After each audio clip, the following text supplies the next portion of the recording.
Spirit or with the help of the Holy Spirit. But if I try to use my natural senses to understand the things of the Word of God, I will not understand anything. The first thing what God wants from us is the sincere heart. Now, we are already live? Okay.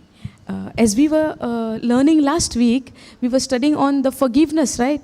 We were learning on the forgiveness of our sins, which is by the blood of Jesus Christ. Hallelujah.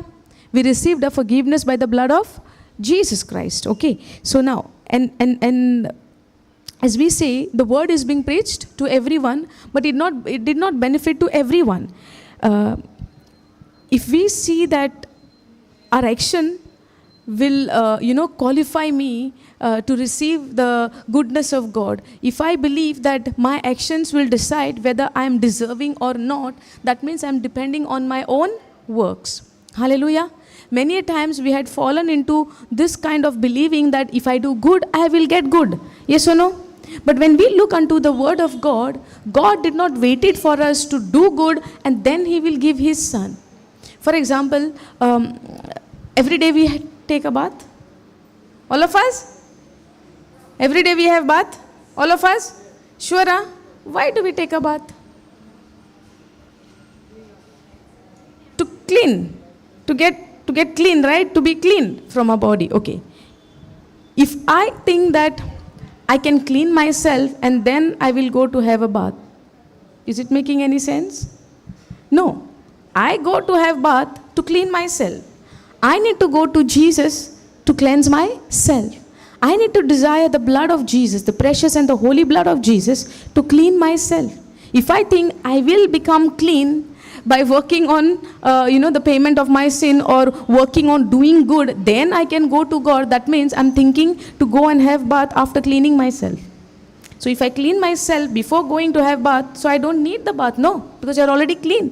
The reason I'm going to take a bath to clean myself. The motive is what? To get clean. Yes or no? Nito zapak lagon ami napak vetam. Jodi तर आम्ही already नितो जाता आणि मागीर नावपाक वचपाक सोदता जाल्यार कोण कित्याक गरज आमकां नांव वचपाची सारकें न्हय आमी मेली हा because we cannot clean our self we go to Jesus so that his blood cleanses us God knew that with our own works we cannot clean ourselves. That's why He shed the blood of Jesus to clean us eternally. Hallelujah. Once and for all. That is what we were learning last week. If we go and look unto the scripture which we had taken last week, it's Ephesians 1:7. Can we go there?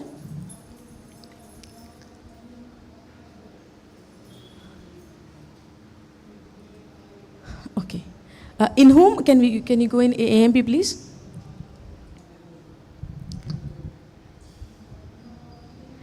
In Him we have redemption.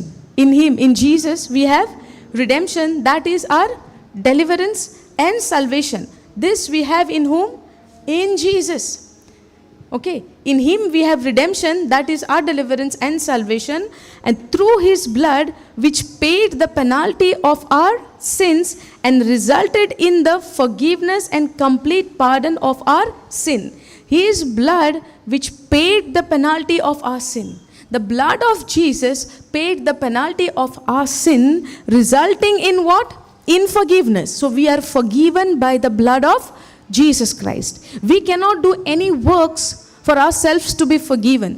Many a times we might have heard or someone might have said to ourselves that if you do wrong things, you cannot come before God because now you are unholy. And in being unholy, you cannot come before God. You have to be holy. Hallelujah. So, how to be holy now? How to be good? To go before God. Because the world is giving us the knowledge, you have to be good, then you can go to God. If I am good, why do I need to go to God? If I don't have any sickness, why do I have to go to doctor? Yes or no? Do you go to the doctor just like that? People would say, Naka Saiba, dotoraच्या नावापासून नाका कित्याक म्हणटा आमी डॉक्टराकडे वयता केन्ना when you are not well, when you are sick, then only you think of the doctor. Correct? No. But if your body is doing good, you don't have any health issue, you don't have any sickness, you don't have any pain, will you go to the doctor just like that and wait there in the queue for what? Yes or no? Now, When we are sick, just like how we go to the doctor, when we are sin, we need the blood of Jesus, which gives us, resulted in his blood, through his blood, which paid the penalty. The penalty of our sin has been paid by his blood. The penalty of our sin has been paid by the blood of Jesus Christ. As we are seeing in these days, we are into the season of Lent, in repentance, right? How did we start it the first day? By putting that ash. Yes or no? Ash Wednesday sun starts जाऊंग ना. So we put that ash. आमी किरे म्हणता गोबर लायला पण आमी धूळ मातयेंचा नायल्या वयव ना. So this season we are going into that season of repentance. Yes? Now, this is the sign and the remembrance what we are doing. But the penalty has been paid 2000 years ago. Hallelujah. And this is the truth which is recorded in the written word of God, which you and I needs to renew our mind by the word of God. Hallelujah. God, now every year if we are celebrating this, that does not mean every year Jesus is, we are doing something to be forgiven. It is done. So the truth has to be rooted in ourselves so much so that our mind is renewed so much so that we know that yes, we are forgiven. Now, we'll complete this. Deliverance and salvation through his blood, which paid the penalty of our sin and resulted in the forgiveness and complete pardon of our sin. Is it complete or it's incomplete? Is it complete or it is incomplete? Today we are learning little more deeper on this. Why I'm saying little more deeper? Because many a times people are thinking, oh, Jesus paid the penalty for my sin 2000 years ago. Then it's done. No, now I am free to do anything what I want to do because grace of God is available. But this is a wrong thinking according to the word of God. We cannot take the blood of Jesus for granted because he went through pain. He went through suffering for you and me. And when I understand his suffering and his pain, and when you get that understanding by the power of the Holy Spirit, the Spirit of God, now when you receive Jesus, the day you are born again, the Spirit of God comes and dwells in you. He comes upon you. He leads you, he guides you. So once you are born again, God has given you his Spirit to lead you and to direct you in your life. So when the Holy Spirit is with you, he will lead you and he will direct you. So now when you are falling or committing sin or falling into sin, do you think the Spirit of God will leave you there? Or do you think the Spirit of God will allow you to do those things? Even though you might fall, he will never keep you there. He will get you. You will also not feel, tumka te patkan rawang pasan jauche na. You will not be able to remain or to stay in that sin because the Spirit of God is inside of you. Hallelujah.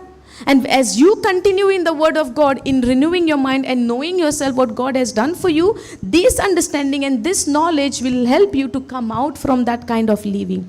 Hallelujah. Thank you, Jesus. Praise you, Jesus. So nowhere the word of God, the grace of God gives us license to continue in sin. Praise Jesus. And if anybody is thinking in that way, that means, sister, are you telling us to continue sin or live in sin, or you are giving us license to sin? No. When Apostle Paul also preached about the gospel of grace, he was been also accused of this. So are you telling us to continue in sin? And Paul says, no, not at all. God forbid. I don't say that. Hallelujah. But how will I stop sinning, or how will I stop continuing in sin? By the renewal of my mind, knowing that what Jesus has done. And this requires the supernatural power or spiritual understanding which comes from the Holy Spirit. Even if we think of that, oh, I can do whatever you want, that means we have not understood the word of God. Because no way God can give you license to continue in sin. If that was the case, Jesus first of all would have not given Jesus Christ for us to die and paid the penalty of our sin, which is his own blood. Now this blood did not shed by one cut on his body. His body was torn, his flesh was torn on the cross to pay the penalty of your sin and my sin. After knowing this, do you think we will continue in sin? We will fall into sin because when the devil comes with a temptation, and we will fall in that temptation only when I am away from the word of God. Yes or no? If I am very much near to God, or very much rooted in the word of God, there are less chances for me to go and fall into that lies of the enemy which he brought before us. Hallelujah. Are you following this? Thank you, Jesus. So the penalty which has been paid for your sin and my sin is his blood, resulting, when the payment is done, which is his blood, Paid means the payment is done. When we go to the grocery shop, we do the payment and get the thing, right? If we don't do the payment, will I get the thing what I want? No. Even your freedom and your forgiveness has been paid by the blood of Jesus, and his blood was the payment for the penalty of your sin, my sin, and which is resulted in the forgiveness and complete pardon of our sin in accordance with the riches of his grace. Out of his grace, out of his loving kindness, out of his goodness, his mercy, he gave us this forgiveness by the blood of Jesus Christ. Praise God. Hallelujah. Thank you, Jesus. We'll study more with the more scriptures on this teaching, what the blood of Jesus has done for us. Today, as we are in this time, we are all knowing that this is the time, or that Jesus is going to the cross. We are doing that preparation where Jesus is going to the cross. Yes or no? After a few days, the Good Friday will come. Then we will all walk behind it. Yes or no?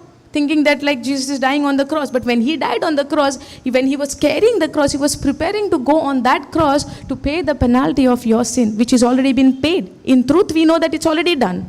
Hallelujah. Now, in these days, as yearly ones, when we are celebrating this, it's not just for yearly ones. It should be everyday knowledge of your knowledge for you in your life. Every day. Every day we have to know, and in this conscious that what Jesus has done, that will help us not to, fall for the lies of the enemy. When the truth is been inside of you, when the truth is been, rooted in you, is there any chance for you to fall for the fake thing? No. Always we take the example of the fake note and the real note, right? If you have studied so much so on the real note, the moment the fake is coming before you, you know to recognize the real note. Hallelujah. Now, real is the truth. Yes or no? Now, when you have this truth within you so much so, day and night, now when the devil is bringing lies before your eyes, tempting you to put you in sin, you will not fall, because now the root, which is the truth, has been deep inside of you. Are you following this? Thank you, Jesus. Praise you, Jesus. Okay, before we continue, let's all pray. Let's all close our eyes and pray to God. Surrender this moment into God's hand that we continue in this teaching. Praise Jesus. Father, we thank you. We praise you. We glorify your name, O Lord Jesus. Thank you for once again that you have gathered us over here in this place, Lord. And I surrender these children of yours and myself into your hand, Holy Spirit. You take complete control of this teaching. Thank you for renewing our mind with this truth, Lord. And as we hear this truth, thank you for transforming us more and more, Lord, as we go deeper and deeper into your word. Holy Spirit, we thank you. You are the Spirit of truth who guides us into all truth, where Jesus said this for us. When the Spirit of truth comes, he will guide you into every truth. And we believe, Lord, that you are revealing word by word every truth for us. As your word says that we shall know the truth by continuing in your word, the truth shall set us free. And I believe, Lord, at the end of this teaching, I believe every bondage and every lie, every stronghold which has been built on the lies of the devil, of the enemy, is getting crushed down, coming down, just like how the Jericho wall has been fallen. Lord, we thank you. We praise you for this opportunity which you have given us, and which you give us, Lord, in proclaiming the gospel to your children. As you came, Jesus, on this earth, where all of us, we were in captivity, in the captives of the enemy, you came with that light, and you are that light, Lord. As we were living in this darkness, you came into our life as a light and brought this light into our life and give us a hope in you, Lord. I believe as we speak about you, the good news, what you gave us, I believe, Lord, that by this truth and by this light, every darkness is leaving now in the name of Jesus. Father, we thank you and we praise you for your living word, which is active and operative, which is a double-edged sword. And I believe, Lord, every stronghold and every lie, you are cutting with this truth, Lord, and destroying it completely in the name of Jesus, and building the new stronghold which is based on your truth, Lord, where you build it so strongly that no enemy can enter into this stronghold. Father, we thank you and we praise you. We make this prayer in the mighty name of our Lord Jesus Christ. Amen. Hallelujah. Thank you, Jesus. Praise you, Jesus. Hallelujah. Okay. what you were saying. First we saw that Ephesians 1:7 tells us that we have the redemption through his blood, the forgiveness and complete pardon of our sin in accordance with the riches of his grace. God is rich in his mercy. God is rich in his grace. He has not kept anything back by giving us. He gave his own son to forgive us and to set us free. And by the penalty of sin which has been paid by the blood of Jesus, has set us completely free from every sin and given us forgiveness incomplete. And this forgiveness has been done eternally. Hallelujah. Has been done completely. Now, even though, now somebody would say, what about the sins which I will do after some time? Or what if I fall? That is also been paid by the blood of Jesus Christ. Hallelujah. Even though if you do something tomorrow also, that has been also paid by the blood of Jesus Christ once and for all. If we go to, Hebrews, go to Hebrews 9.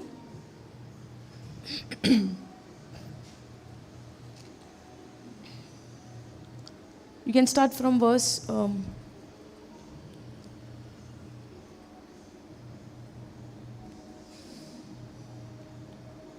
you start from 17th verse.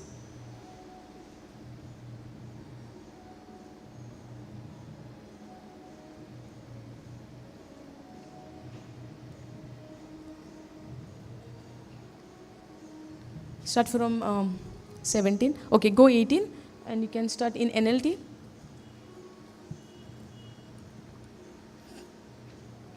Okay. The will goes into effect. No, 18. Okay. That is why even the first covenant was put into effect with the blood of an animal. Now, this speaks about what? Under the old covenant, when the commandments were given, that has been sealed by the blood of the animal, sprinkled by the blood of the animal. If you go, now this is there in Exodus 24. We go Exodus 24.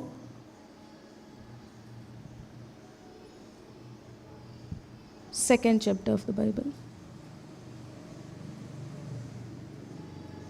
We will see the importance of the blood of Jesus, what the blood has done into our life. Okay? 24, go one verse. Now, the covenant is confirmed. Now, then the Lord instructed Moses, come up here to me and bring along Aaron, Nadab, Abihu and 70 of Israel's elders. All of you must worship from a distance. Only Moses is allowed. Only... Where is it? 3 verse, go. Then Moses, which one I was reading? Only second, no? Go second. Okay, only Moses is allowed to come near to the Lord. The others must not come near, and none of the other people are allowed to climb up the mountain with him. Then Moses went down to the people. This is the time when Moses has gone to get the commandments. Okay. Then Moses went down to the people and repeated all the instructions and regulations the Lord has given him. All the people answered with one voice, we will do everything the Lord has commanded. Go down. Then Moses carefully wrote down all the Lord's instruction. Early the next morning, Moses got up and built an altar at the foot of the mountain. He also set up 12 pillars, one for each of the 12 tribes of Israel. Go down. Then he sent some of the young Israelite men to present burnt offerings and to the sacrifice bulls as peace offering to the Lord. Moses drained half the blood from these animals into basins. The other half he splattered against the altar. Now, then he took the book of the covenant and read it aloud to the people. Again they all responded. They again responded, we will do everything the Lord has commanded. We will obey. Now, what did we see? Go to the second verse again.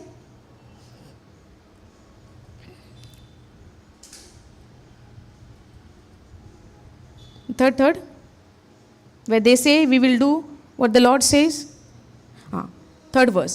We will do everything the Lord has commanded. Are you understanding this? It might look little bit what we are learning. This is very important to understand the new covenant, what the blood of Jesus has done for us. Do you want to know? Or we only want to celebrate once and then finish? We really do need to know what Jesus has done by his blood for you and me. Very important. If you believe in Jesus Christ as your Lord and Savior, this is your right to know what Jesus has done for us. Hallelujah. Not every time we are going to get to hear the exciting thing, oh, I got healed, I got this, I got deliverance. No, the word of God will deliver you from every lie of the enemy. Hallelujah. Thank you, Jesus. Now, in the beginning, it would not look like exciting for us, what we are learning. But as you pay attention, you will get more interested, because the Holy Spirit who is living inside of you will make you to understand this, what the scripture says about. Now, sometimes we say, when things comes before us, we say, right, I can do that. It's easy for me. Oh, you must not do this, okay? Yes, Jesus is my Lord. I can do that. I can do that. We say we believe in Christ, and on top of that we say, I can do that, depending on our own ability. That's where we failed many times. Even in spite of believing in Christ Jesus, we failed many times in some of the area of our life. Yes or no? Now, in this time, Moses has asked them, these things are there, these instructions are there, and they say, we are ready to obey. And we can keep everything. We will do everything. But can we do anything by our own self? I can do all things through Christ who strengthens me. I can do everything by the power of the Holy Spirit. The grace of God empowers me or helps me to say no to every ungodly thing. Which empowers me? What empowers me to say no to the ungodly things? According to Titus 2:11-12, it says that the grace of God helps us to say no to the ungodly things. My own will, my senses will never help me to say no to the ungodly things, or to say no to the things which is not from God. Because my senses, my flesh will never help me. But the Bible guarantees us that the Spirit of God will help you. The grace of God will help you. The power of God, the Word of God will help you. The Word of God is a power of God. Yes or no? The Word itself is a power.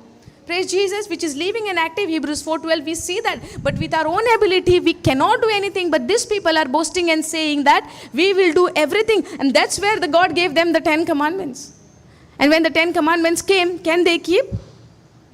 If people could have kept the 10 commandments, Jesus, no need to come, no? Where in the book of Matthew, it says that Jesus fulfilled the commandment for you and me. Hallelujah. If the fulfillment of the commandment was possible for men, and the commandment could have saved us. Now, we can understand little bit of law over here now. Now, this 10 commandment is the law of?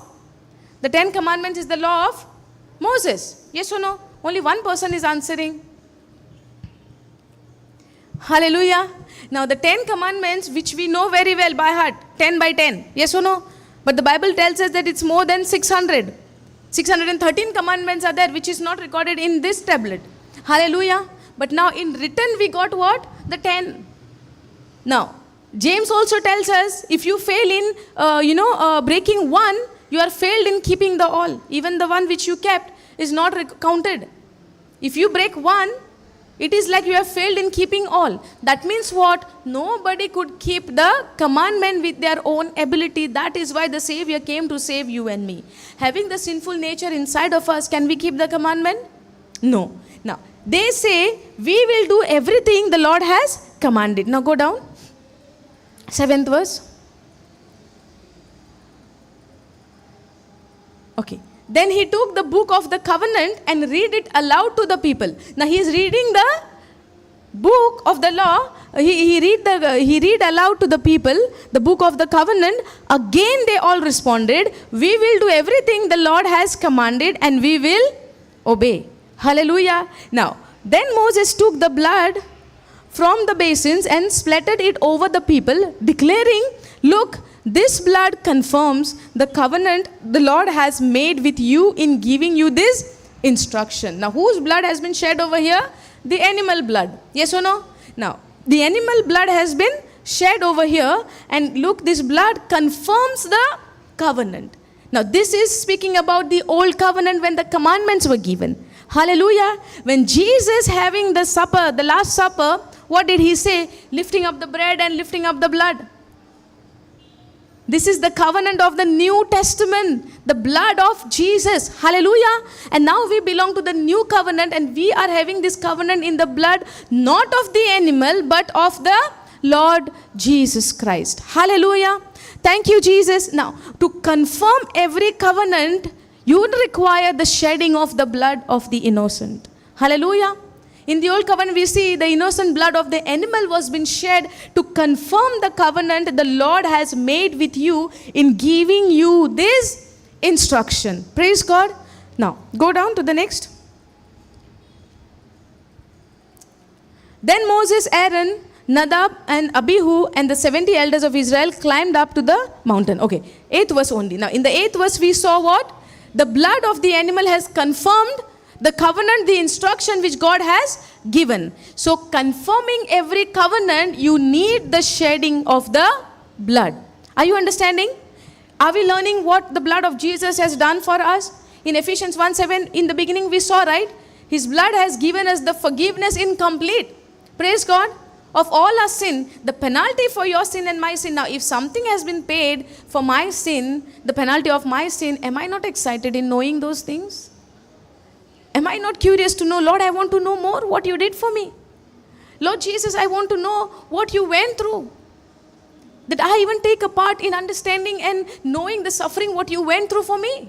Now, Jesus went on the cross not because Jesus deserved that punishment.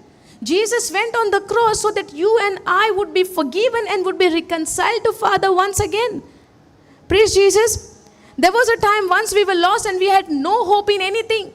And we did not know what to do, and we were trying to do works to save ourselves.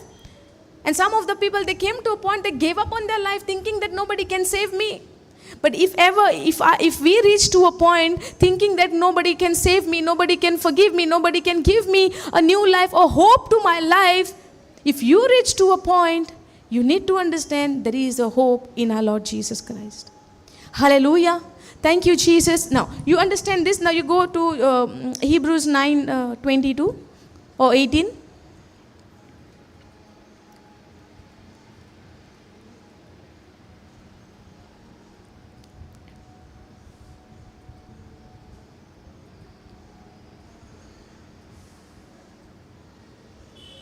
Now, that is why even the first covenant. Now, what did we read in Exodus? What did we read in Exodus? That is why even the first covenant. Now, what we read in the Exodus? The first covenant, right? Which has been sealed. Which has been sealed by the blood of the animal. That is why even the first covenant, where we had just gone in Exodus 24, 2, 3, 4, 5, 6, 7 verse. Hallelujah. That is why even the first covenant was put into effect with the blood of an animal. Oh, sorry. Excitement. I will do this. Are you understanding? Now, that is why even the first covenant was put into effect with the blood of an animal. What Moses did in Exodus 24. He shed the blood of an animal to confirm that covenant. Hallelujah. And when Jesus came to give us the second covenant, which is the covenant with his own blood, that is also been confirmed by the blood of Jesus Christ. Hallelujah. And through that blood of Jesus, we are forgiven. We are redeemed. Our penalty of our sin has been paid by the blood of Jesus Christ. In our life, we are so much engaged. I am going through this.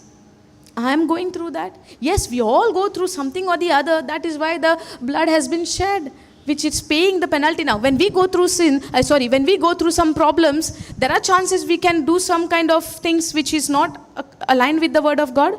Can we?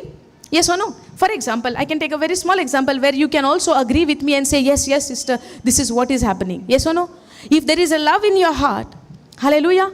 If there is a forgiveness in your heart, which you understand what you receive from our Lord Jesus Christ. Now, whatever I receive free to give for me, yes or no? If I have something, is it easy for me to give? Now, God has filled me with the knowledge of the word of God. Whatever I understand, I experience in my life, I give it to you all. Yes or no? Do I charge anything for you all? Freely received, freely given. Praise God. Glory to God. Okay. Now what I'm trying to say is, if I understand the word of God, I live my life in freedom. Now in freedom is what? Not to do what I want. Freedom in Christ, but slave to Christ. Are you understanding the difference? God has made you free in Christ Jesus, but this freedom is not given for you to live your life the way you want. But this freedom is given for you to love one another. Praise Jesus. If we go to somewhere in Galatians, it says that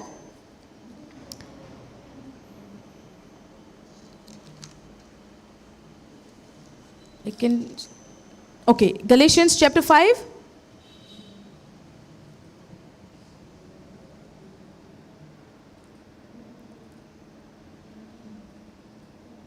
Uh, 13th verse you go.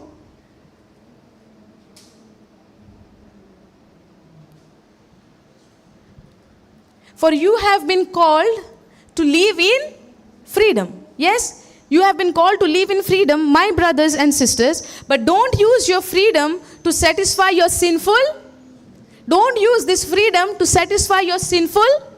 Now, when I understand that I am not in bondage now, Christ has set me free. Christ has given me a new life. Christ has given me an eternal life. Christ has given me a forgiveness. Christ has given me the riches. Christ has given me healing. Christ has given me the deliverance. Christ has given me everything. My penalty has been paid. Oh, now I am free. Jesus said, right, if you know the truth shall set you free. Now I receive this freedom. Now this freedom which I experience, which I am proclaiming, do I have to leave this freedom in fulfilling or satisfying my sinful nature, which is my flesh nature? No. This freedom is given to you so that you become slave to Christ, and in that way you instead use your freedom to serve one another in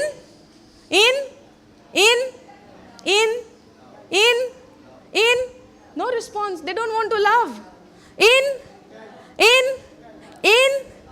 To whom? To whom? To whom? To whom? To whom? To whom? To whom? Really one another? Is there a person in your house who is troubling you, hurting you? You are called to love that person? Yes or no? Are you all wake up now? The spiritual ears got opened. Praise Jesus. Are you understanding? Hallelujah. Thank you, Jesus. This is what Jesus has done for us. And the penalty which has been paid to give us this freedom is His blood. Hallelujah. Now, for those people who say, sister, are you saying that I should, are you saying that you give us license to sin? No. Your freedom is given to serve one another in love. You become slave to Christ to do this act in love. Because if you remain rooted in the foundation called Jesus, who is love, you begin to live in love. Praise God. No one can say. Now even Paul was accused for that. And they asked Paul, are you giving license for us to sin? Because of the grace of God is there? Paul says, no, God forbid. Nay, not at all. Once you are died with Christ, you are dead to your sinful nature. Now if you are getting temptation of to falling into sin, that is the lie of the enemy he is bringing before your eyes. But if you are filled with the word of God, you will not accept his lie and end up into committing sin. Are you following this? So the more I remain rooted in the word of God, the truth is before my eyes. And when the truth is before my eyes, and now when the truth is there, and behind the truth, the devil is trying to give you temptation and putting the lies before you, the truth is before your eyes. Hallelujah. Thank you, Jesus. Now nobody can say, I got the grace of God, so I can do whatever I want. No, the grace is not given for you to do whatever you want. The grace of God is given to you to empower you to say no to the ungodly things. Now just because the grace is given, I cannot say I can do whatever I want. That's not what Paul was preaching. But he says in Romans 5, 20, 21, the more sin increase, the grace also become more powerful more than the sin. Much more the grace increased. Now nobody can say the sin is so strong and so powerful before me that I could not control myself and I fell into sin. No, that is an excuse. That's why Paul says, The more sin increased, much more the grace increased. So the grace is more above anything else, far above anything else, which empowers you, not gives you license to continue in sin. Praise be to God for opening the eyes of our understanding, to understand His kindness, to understand His loving kindness, to understand His grace, His love, His faithfulness. We cannot say that I can do whatever you want, and people are just thinking that, oh, the grace is there, that means you are giving license because of grace. No. If the word of God is deep rooted in you, that word helps you, empowers you, strengthens you. The word of God is a strength. The other day we were studying on the life of Gideon, right? He went and he said, the sword of the Lord and the sword of Gideon. That was the word which he heard from the mouth of the enemy, and God strengthened him with those words, which becomes his strength to go and attack the enemy, not by the sword and not by the, by any weapon, but only the word of God, which is the weapon. Hallelujah. So if you have this word rooted in you, and you know the power of this word, what this word can bring in your life, you live a life of freedom, not fearing the enemy, what he will bring before you. Praise God. Thank you, Jesus. Many a times we blame on others. Oh, that person came to tempt me. That person came before me. That person said these things to me. That's why I ended up in speaking the word. It's not the person who is around you, but it is the word which is inside of you, which strengthens you, and how much you believe in that word, how much you rely on that word, how much you trust on that word. Praise God. Thank you, Jesus. Hallelujah. So that person who is in, around me should not work on his life. God will take care of it. But I need to work on my life, filling myself with the word of God. Praise God. And the changes which comes in me, and that change can come only by the word of God. Praise God. Thank you, Jesus. Now, for you have been called to live in freedom, my brothers and sisters, but don't use your freedom to satisfy your flesh or your sinful nature. That means your sinful nature will be there. You will get the thoughts. You will get the temptations, I would say. You will get all sort of things in your mind, in the form of your thoughts. But when you allow these thoughts to take over you, that means you are fulfilling and satisfying your sinful nature. That's why Paul also said in Galatians 5, do not walk by the walk after the flesh, but walk after the Spirit. The Spirit things comes first. You walk in the Spirit so that you will not walk after the flesh. Hallelujah. So I cannot say I will stop walking in the flesh and then I can be taken control by the Holy Spirit. No. You walk in the Holy Spirit. You walk, aligning yourself with Him, which is through the Word of God or by the Word of God. Now we have the word, we have the sinful desire also. Now I need to make a choice which one aligns with the word of God. If you know the word of God, you know that the thought which you are getting is aligning with the word. If it is aligning with the word, you go ahead allowing that thought to run in your mind, if it is by the word of God. Now for example, if somebody is doing or hurting you or doing some things to you, you will feel what? That person is doing this and that and that. That means your focus is on that person. But when you realize and when you understand what Jesus has done for you by shedding His blood, giving His life on the cross, that helps you to even forgive others. Because you will think in your mind, my sins were so much so, God has forgiven me. What is there for me to forgive this person? And you are thinking you are doing it with your own ability. No. The Spirit who is living inside of you is helping you to let go and to forgive. Praise God. And that is the power of the word of God. Hallelujah. Many times we want instant. 2 minutes noodles, how we get, no? We want instant everything. If I'm walking in the word of God or studying or, having a relationship or spending time with the word of God, we want to see instantly the changes are happening. But will it happen? No. When Abraham, when he got the word of God, how many years it took for him, for that promise to get manifest? 25 years. But in this 25 years, he was not just sitting idle. He was preparing his journey of faith together with the Lord. Many times he failed.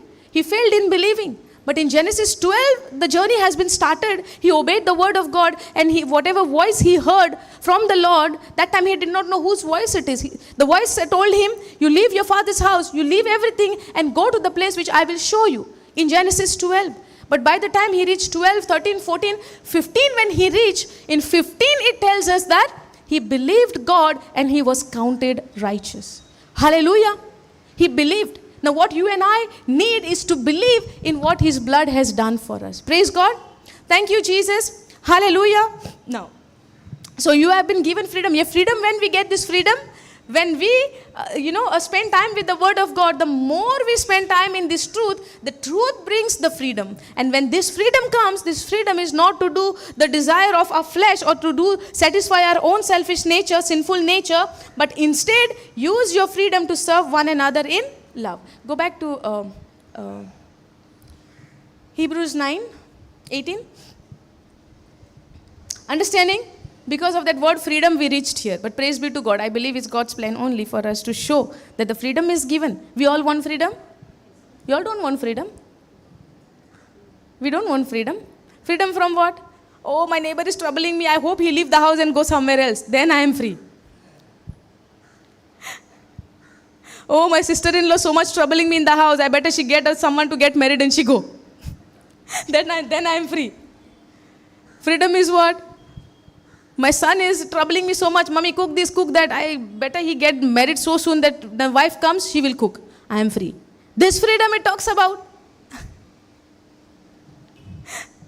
Sometimes somebody would even pray, my spouse is troubling me so much. God, remember him. Praise God. You never know. You never know if somebody is not in prayer, not in the word of God, they might pray like this. The lot of news we are getting, right? This person killed this one, this person murdered this one. Yes or no? Now why they murder each other? Because of their sinful? We changed? Okay. Because of their sinful nature, sinful desire, flesh desire. Yes or no? When you desire something and when your own person is coming between that desire of yours, you think of utale. Yes or no? I'm not saying you all are doing this, but if you see the news and all, you get to hear a lot of things. Nowadays, so many news. You all are not watching news? Praise be to God. Watch only the word of God, so that when we listen to the word of God, we are getting set free and we receive freedom. Praise Jesus. Okay, now, that is why even the first covenant was put into effect with the blood of an animal, which we saw in Exodus. Now, for after Moses has read each of God's commandments, now go to the 19th verse. For after Moses had read each of God's commandments to all the people, he took the blood of calves and goats along with water and sprinkled both the book of God's law and all the people using hyssop branches and scarlet wool. Now, what he sprinkled? He took the blood of calves and goats along with water and sprinkled both the book of God's law and he sprinkled also the people with the blood of goats and calves using hyssop branches and scarlet wool. Go down. Then he said, this blood confirms the covenant God has made with you. Now we read this in Exodus 24. We all saw, right? Now, then he said, this blood confirms the covenant God has made with you. And in the same way, the sprinkling of the blood on the tabernacle. And in the same way, he sprinkled blood on the tabernacle and on everything used for worship. In fact, according to the law of Moses, nearly everything was purified with blood. For without the shedding of the blood, there is no forgiveness. Now do you understand why the blood of Jesus, we say that it's forgiven us? Because the word of God says, even according to the law of Moses, nearly everything was purified with the blood. For without the shedding of the blood, there is no forgiveness. We get to know now how and what the blood of Jesus has done for us. Now, when I get to know without the shedding of the blood there is no forgiveness, then we reach to a point we are thinking, what can I do so that I can be forgiven? Yes or no? Can I do anything to be forgiven? Where the word tells us the blood of Jesus has been already sprinkled or already shed on the cross for you and me to be forgiven, because the word of God tells us without the shedding of the blood there is no forgiveness. Even in the old covenant, when he sealed the covenant which God has given to Moses, he sealed it, confirmed it by the blood of goats and calves. Hallelujah. To confirm every covenant, the shedding of the blood is must. That is what Jesus did 2,000 years ago. And that's how our sins are forgiven. Today, when I believe in Jesus as my Lord and Savior, and I receive Him as my Lord and Savior, made Him the King of my life, the ruler of my life, and my Lord and my Savior, you receive that blood of Jesus which forgives you from all of your sins. You don't need to have anything to be paid to be forgiven. Because can we shed our blood on the cross or somewhere blood to be forgiven? We can't do that because Jesus already done it. He has already done it. That's what we say. Jesus says, it is finished. There is no more payment. Now the anger of the Lord was on the sin. God's wrath or wrath, we say, was on sin. That has been already taken on the cross on His own Son. Hallelujah. When we understand this, now this is also for those people who thinks that the blood of Jesus has forgiven me so I can do whatever I want. No. The blood has been paid for your penalty. When you realize this, when you understand this understanding and the wisdom which you get from the Word of God by the power of the Holy Spirit, you will not continue in sin. You might fall. I'm not saying no. As we are in this world, we might fall. Maybe today, tomorrow, we don't know. But when you fall, you need to understand that, Lord, yes, I fell. I made a mistake. This happened. In John 1, first letter of John, chapter 1, verse 9 tells us, if you confess, if you say your sins, God is faithful and just to forgive you. But we need to come before Him with that humility, with that humbleness, with that repentant heart, not with an attitude.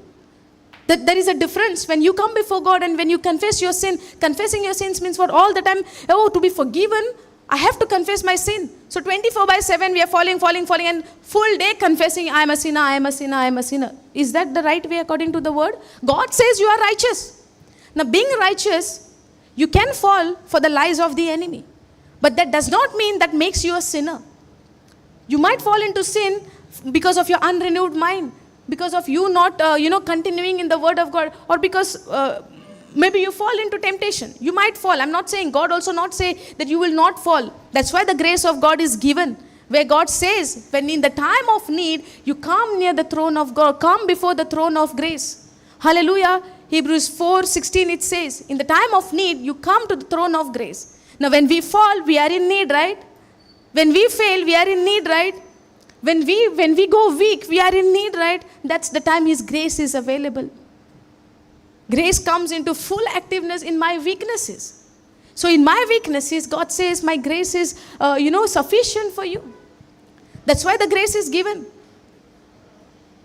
But there are a lot for us to understand His grace and His kindness, which we need to understand very well and very, strongly. That grace of God is not given for me to continue in sin or do whatever I want to do. No. But when you fall, His grace is there for you. When you fall, His mercy is there for you. Hallelujah. That does not mean you keep on doing whatever you want. Are you understanding this difference? We should not go before God in that attitude of knowing, everything is done, so I can do whatever. No, everything is done. But when you walk your journey with the Lord, and because of any reason, if you fall, that's the time you come to a realization, God, I fell. This happened. And I repent and I come to you because you said your grace is there for me. And I believe that even this, penalty of my sin has been already paid by you, Lord, where the Word of God says your blood has been shed for me.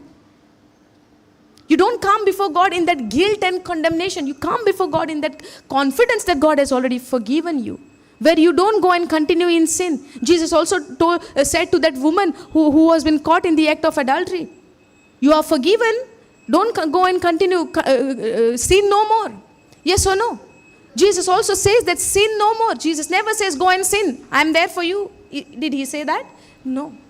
Hallelujah. So understanding this word, by the power of the Holy Spirit is very, very important. We cannot go extreme this way. We cannot go extreme that way. We cannot go extreme in that God has already done for me. I can do whatever I want. Just because Jesus said you have to confess your sin and God is just to forgive you, that means all the time I'm, crying. I am a sinner. No. There has to be a balance. And the Holy Spirit teaches us that balance, to be still. He keeps us in this balance in understanding His grace and also understanding the work of humility, the repentance, the humbleness. God always wants a repentant heart, a humble heart, a genuine heart, a sincere heart. We all do mistakes, yes or no? That's why Jesus died on the cross, correct? That's why He says, my grace is there for you. And if you confess, God is just to forgive you. If you confess, He is just and faithful to forgive you. Yes or no? Now that does not mean I should go in extreme in doing things. But having the understanding, that's why, now what we are learning, are we praying to God, do something so that I will be forgiven? Or we are learning what He has already done for you and me. Hallelujah. So Jesus has already done the deal for you and me where He says it is finished. Now just because it is finished, that does not mean I don't have to study also. Every day there is a learning process. There is something for us, new things to learn from the Word of God. Praise Jesus. Now, for without the shedding of the blood, there is no forgiveness. If you go to the next verse, that is why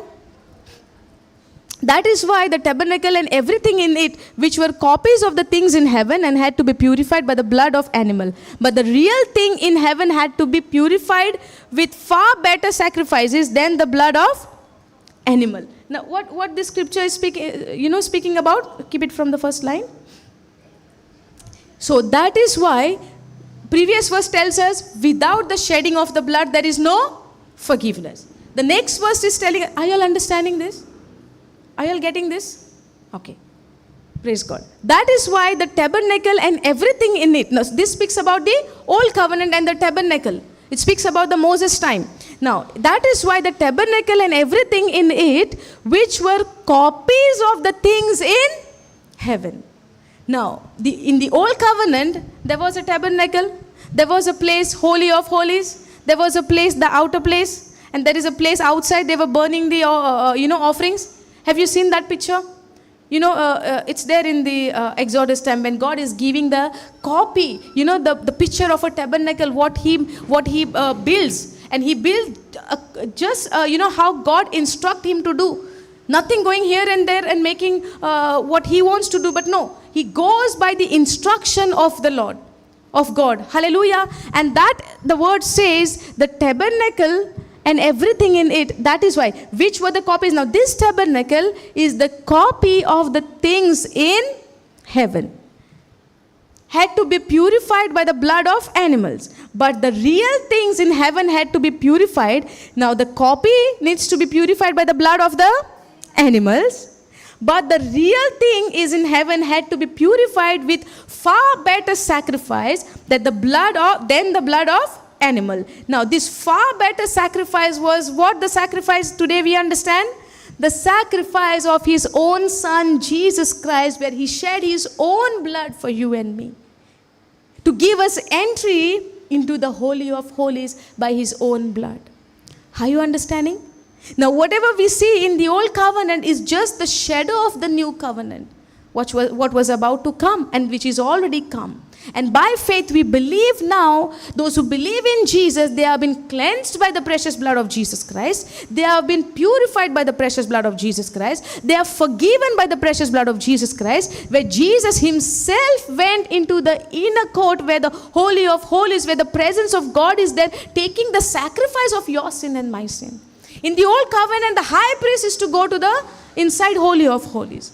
But now when we understand the image of Jesus, what He has done for you and me, the tabernacle where the high priest is to go inside the Holy of Holies, taking the sacrifice of the sins of the people and of Himself also, we see that is the copy of the things in heaven. Now, what is a final destination to be in? It's in heaven with the Lord, right? The place, the Holy of Holies, where God Himself is present. Praise God. Now, with sin, can we enter? No. But in Philippians chapter 3, Paul says we are the citizens of heaven. And also in Hebrews, it says, I think it's in, go to chapter 6.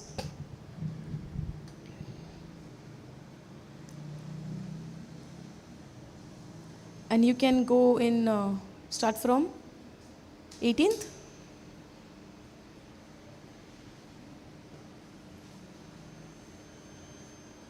Start from 18, 19. Okay. So God has given both his promises and his oath. These two things are unchangeable because it is impossible for God to lie. Something is there for God which is impossible. We say that with God nothing is possible, nothing is impossible. But there is one thing which is impossible for God, and that is to lie. The promise of God came to Abraham before the law was given. Now after the law is given, the promise will not be cancelled. Hallelujah. The promise is there eternally. Then later on, after that, Moses' law came. Hallelujah. And this law came not to save us from our sin, but to show us that we are guilty before God. Hallelujah. The law of Moses did not came to save us. If the law of Moses was given us to save us, then why we need a savior to save us? The law would have saved us, right? But because of our sinful nature, we could not save ourselves. Now, being in a sinful nature, can I keep the laws of righteous? No. If the nature is my sinful nature, how can I do right thing? Even if I think right, I cannot do right. Yes or no? Happens sometimes. Sometimes I think of controlling my mouth, but I can't. I fail. Why? Because sinful nature. But now when I believe in Jesus, the nature has been taken. God's nature is given. But now there is something which is not yet completed, which is the renewing of your mind. That's why I fail in those things. Because the devil is very cunning. He's very smarter than you. He's smarter than you, but I become more smarter than him, only I remain abide in the word of God. Hallelujah. Now somebody would say, how can you say, sister, he's smarter than me? Yes or no? People would say, quickly the comments would come, how can you say that we are not smarter than him? You're giving more praises to devil. Yes, I can give praises to devil only if the truth is not inside of me. Then he can take advantage of that. That way he's smart. That's how he came and deceived Eve, right? Yes or no? The commandments were given, the instructions were given, but yet they failed. So what is there for you and me to fail? We can also fall if we don't renew our mind with the word of God. And if I have an unrenewed mind, I can fall for his every trap. Because he is doing from the beginning. Yes or no? He is not new. We are new for this. But he is from the beginning, he is doing this. He is very good in his job. We also have to be perfect in our job, following the word of God and remaining rooted in the word of God. Hallelujah. If we fail in doing that, he is very active and smart in failing us. That's where we see even the believers, they are falling. Why? Unrenewed mind. Sometimes we say, I received Jesus as my Lord and Savior, so let me sit on my rocking chair and eat popcorns. That's what we do sometimes. I made Jesus my Savior. No. Enough. I am saved now. I can go direct to heaven. But before I go there, the devil is beating me up so much so, and I don't know how to come out of this. The truth is in the word. The ways are in the word. The instructions are in the word. Are you understanding? Okay. Now, so God has given both his promises and his oath. These two things are unchangeable because it is impossible for God to lie. Now, therefore, we who have fled to him for refuge can have a great confidence as we hold what he's saying. The writer of Hebrew is telling, therefore, we who have fled to him for refuge can have a great confidence. When you go to him for refuge, you have a great confidence as we hold to the hope that is lies before us. We have a hope that is lies before us. Now, go to the next verse. This hope, now what is hope? Now you must be wondering, what is hope? Hope is lying before us, right? The hope that lies before us. Now what is hope? Your imagination, your desire. Hope is your imagination. Hope is your desire. Hope is your expectations. If somebody is not having hope and that person says, I have faith, faith will not work. We say that without faith it is impossible to please God. Yes, but without hope, faith will not work. Without hope, faith will not get into action. If I want to have faith, first I need to have hope. Now, if we say we are redeemed, we are set free, we are forgiven, we are, we are delivered, or we have an eternal life, this everything we believe by faith. We are hoping for these things to see in physical manifestation. We are all believing this by faith now. We are justified by faith. We are forgiven by faith. We are righteous by faith. Everything is by faith now. Are you understanding? That's why we failed, right? I don't see I got healed. How can I believe? If you want to see and believe, then you don't have faith. You don't require faith. And there is no difference between you and the person who is living in this world. The difference between the believer who believes in Jesus Christ and the person who does not believe, who is unbeliever, the difference is the unbeliever is walking by sight, and you who believe in Jesus is a believer who walk by faith. God said, just shall live by faith. If you say you are healed, you need to believe and imagine. Hope is what? Imagination, expectation, your desire. Now, for example, if I'm desiring to be healed, I need to have that hope of getting healed. And when I have that hope of getting healed, that's where my faith is getting into action, which brings the manifestation, the healing to my life, to my body. Praise Jesus. I believe you all are getting this. Hallelujah. Thank you, Jesus. You might have bring, baggage. Put the baggage aside, make it empty, and keep the baggage empty so that you fill that baggage with this truth. And when you go out from here, you're taking the baggage of truth together with you, where you live a life of freedom in Christ Jesus. To love one another. If there is love, no, everything has been already, you gathered everything. Praise God. Because love is the only thing which is becoming difficult for us to love those who come against us. Yes or no? To love those who have hurted us. To love those who is doing wrong to us. If that is clicked right in that area, 99% job is done. Hallelujah. And that 1% is in process, we can say. Because if 100% if I say, then you will not go to the word again, no? Okay, praise God. That's an example, okay? Nowhere it is written in the Bible. Otherwise, you go home and say, which verse she said? 99% done, 1% not done. So let me say, it's not written. I'm just saying it. Now, this hope is a strong and trustworthy. Go to the 18th last line. No, last line of the 18th. Therefore.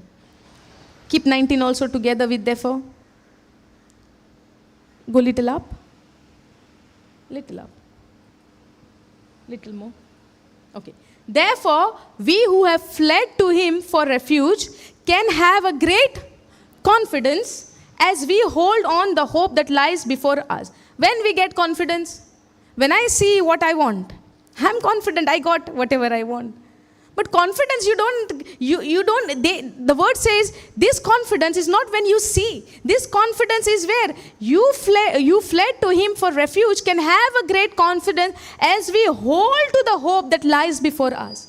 The hope that lies before us, you have a great confidence as we hold to the hope that lies before us. Now, hope means we can hope for many things in our life, in a different area in our life. I'm hoping to get a good job. I'm hoping to get healed.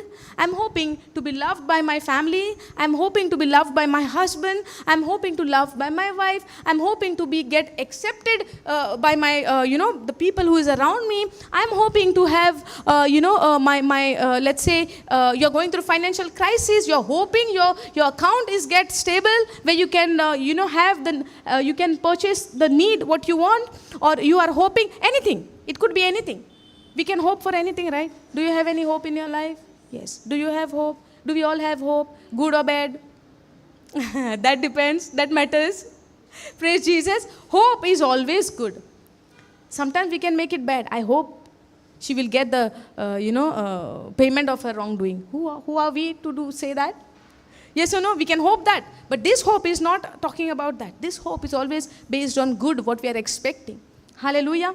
Now, this hope that lies before us. Now, this hope is a strong and trustworthy anchor for our soul. Now, this hope is a strong and trustworthy anchor for our soul. It leads us through the curtain into God's inner sanctuary. Inner sanctuary is what? The Holy of Holies. Are you following this? Okay, this 19th verse, can you translate in AMPC? Okay, no, AMP only. This hope is always confident assurance. Hope is what? No doubt. When we hope, we also have a doubt along with the hope. Yes or no? How is our hope stands in our life? Our hope stands in our life together with doubting. We cannot go single alone. When there is a hope, also we have doubt. Zate le, zauche na.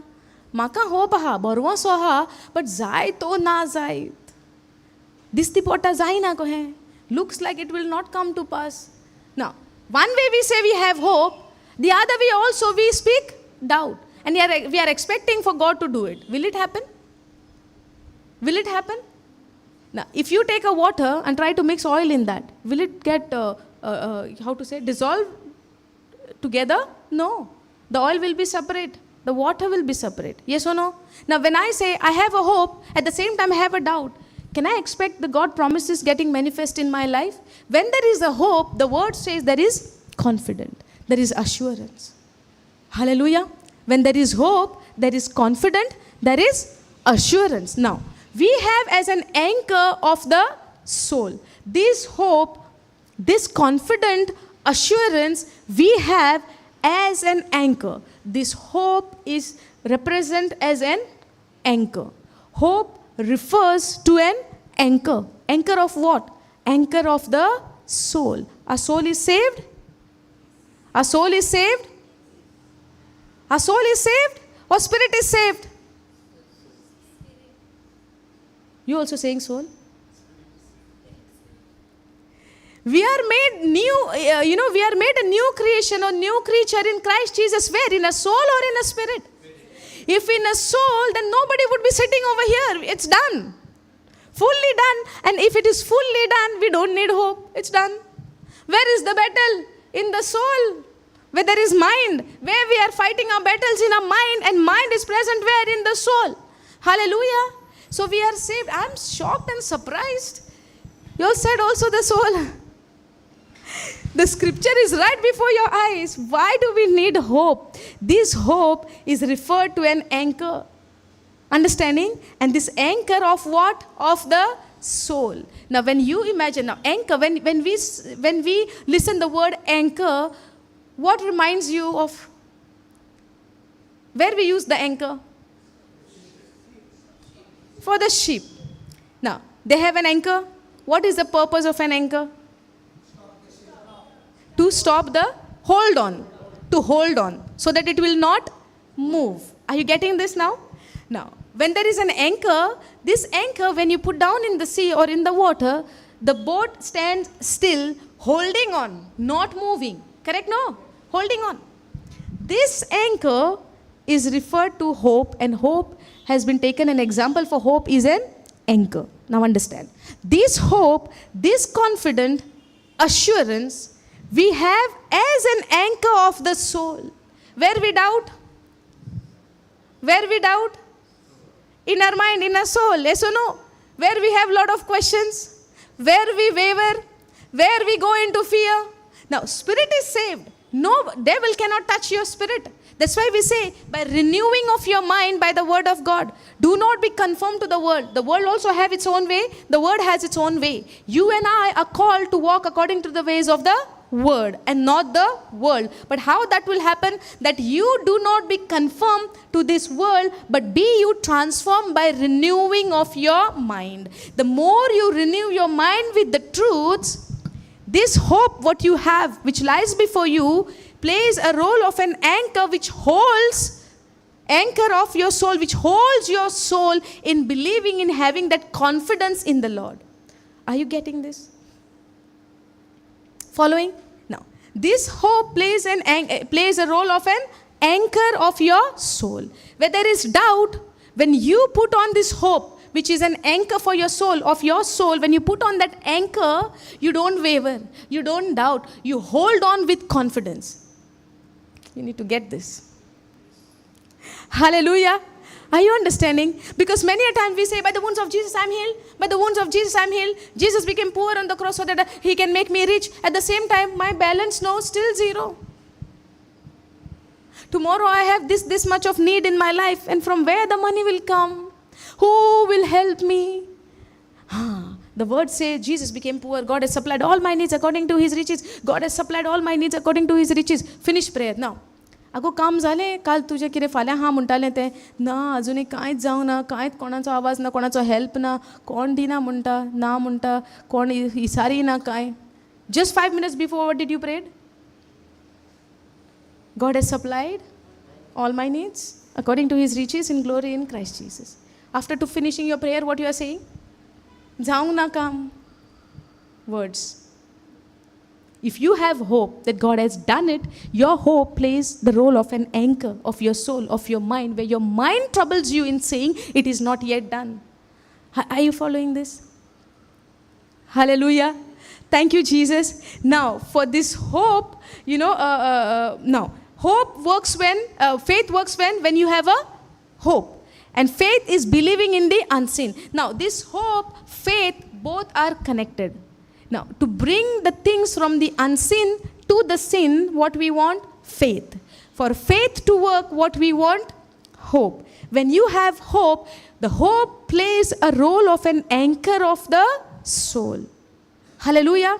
Now, when you put this anchor, now it says about what? It cannot sleep and it cannot break down under whatever pressure bears upon it. Is it clear now? The next line. It says, we have as an anchor of the soul. Hope is this hope we have as an anchor of the soul. It cannot sleep and it cannot break down under whatever pressure bears upon it. A safe and steadfast hope that enters within the veil. Now this, the writer is giving us the example of hope and anchor connecting together to make us confident that Jesus has already entered with the sacrifice of his own self to the inner court, taking the sacrifice of your sin and my sin. Hallelujah. Where it gives us confidence in believing. This hope, which plays the role of an anchor, gives us confidence and assurance in believing that it is already done. The penalty of my sin has been paid. I am no more sinner, but I am righteous. Hallelujah. Thank you, Jesus. Are you following? Let's complete the verse, okay? Now, this anchor of the soul, it cannot sleep and it cannot break down under whatever pressure bears upon it. Now, a safe and steadfast hope that enters where? A safe and steadfast hope enters where? Enters within the veil. Within the veil is the curtain which was separating the holy place and the holy of holies. There was a curtain, right? Nobody can go inside the Holy of Holies. Only the high priest was going once a year, taking the offering of the sacrifice of our sins and of his self also. Hallelujah. Now it says he enters within the veil of the heavenly temple. Are you understanding? Now this is the previous chapter, 10th chapter, 9th chapter we saw, right? That heavenly place is the final, the tabernacle is the copy. The copy of the original tabernacle, original place in heaven, the tabernacle which Moses has built is the copy of the heavenly place. Are you following? This steadfast hope, and we have this hope which is a safe and steadfast hope that enters within the veil. When you have this hope, this enters within the veil of the heavenly temple, that most holy place in which the very presence of God dwells. Now, put this in NLT now.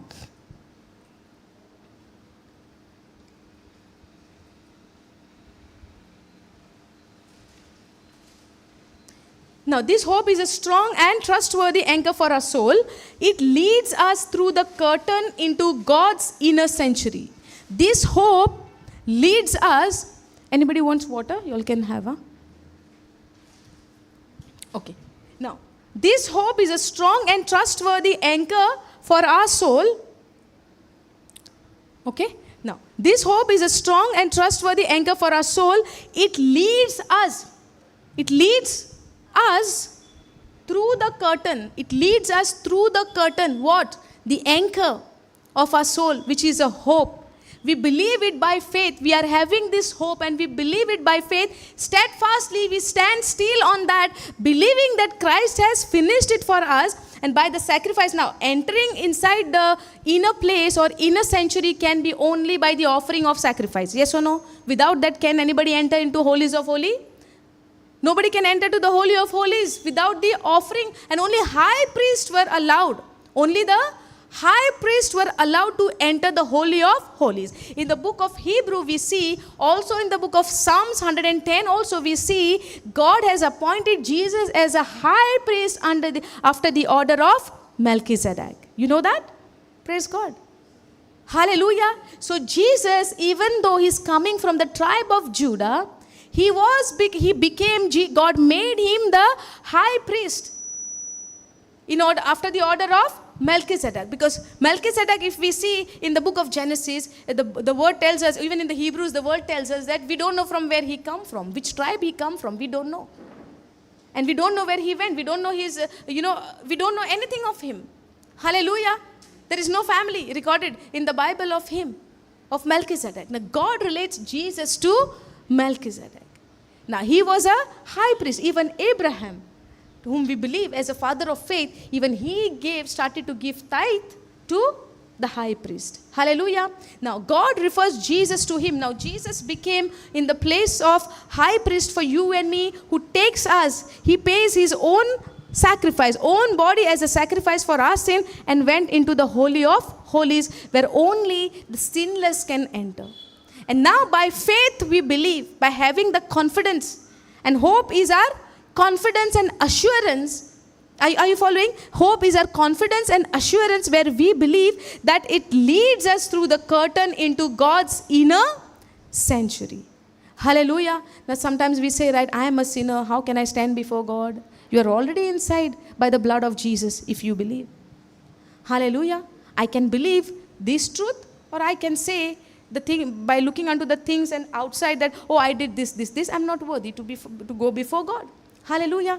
I think in 1 John 3:21 it says, you get confidence when your conscience is clear, you become bold and confident before God. But if your conscience is guilty, if your conscience is condemned, that you are thinking on yourself, I did this, I did that, how can I be holy in the eyes of the Lord? That will not bring confidence to you to stand before God. To stand before God, God never said that, every time you have to pay for the penalty of your sin, then you can come and stand before me. But the word of God tells us you need to be confident, to be bold in knowing what Jesus has done, and he paid his own blood as a penalty of our sin. And when we receive this blood by faith, we are righteous in the eyes of the Lord, where boldly now I can stand before God and say, I am the righteousness of God in Christ Jesus. The truth gives you bold, the truth gives you confidence to stand before God.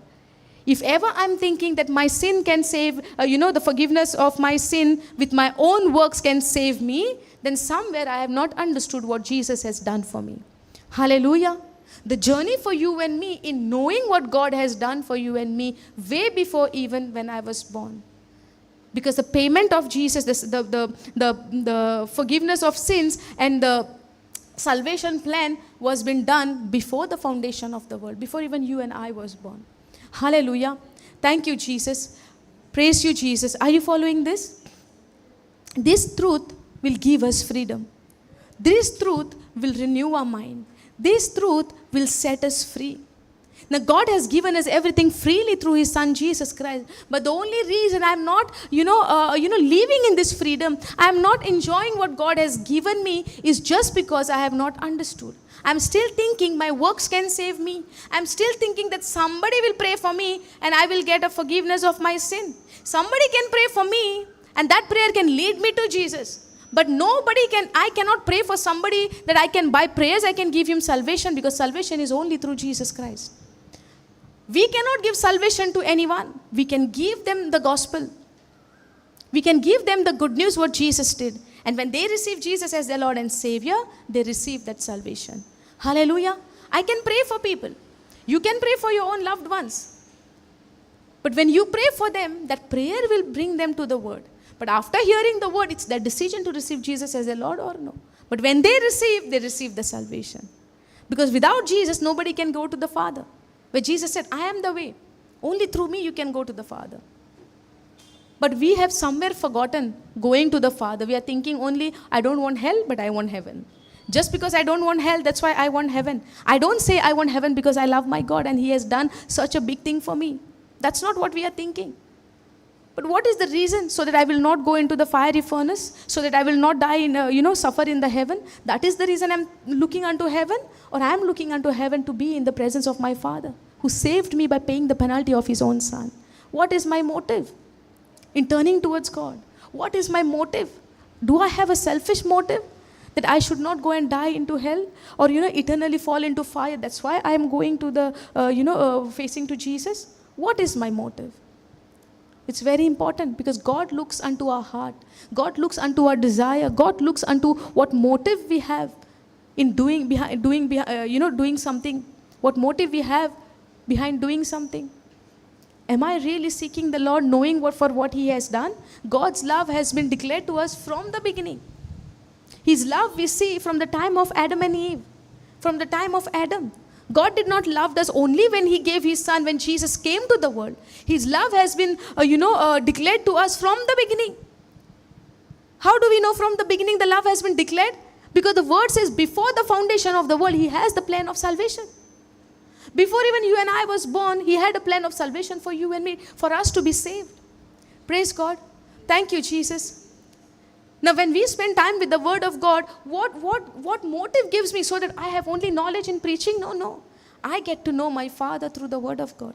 I get to know His unconditional love for me. I get to know what Jesus did for me. I get to know what was the sacrifice, what was the payment has been done for my sin. That is what I get to know. And through that, when I get to know this, the main thing what I understand is the love of God behind this. If love was not the motive of the Father, if love was not the motive of my God, then God would have never given His only Son. Yes or no? What was the main point of God to send His only Son? So that He can save us, give us a new life, give us an eternal life.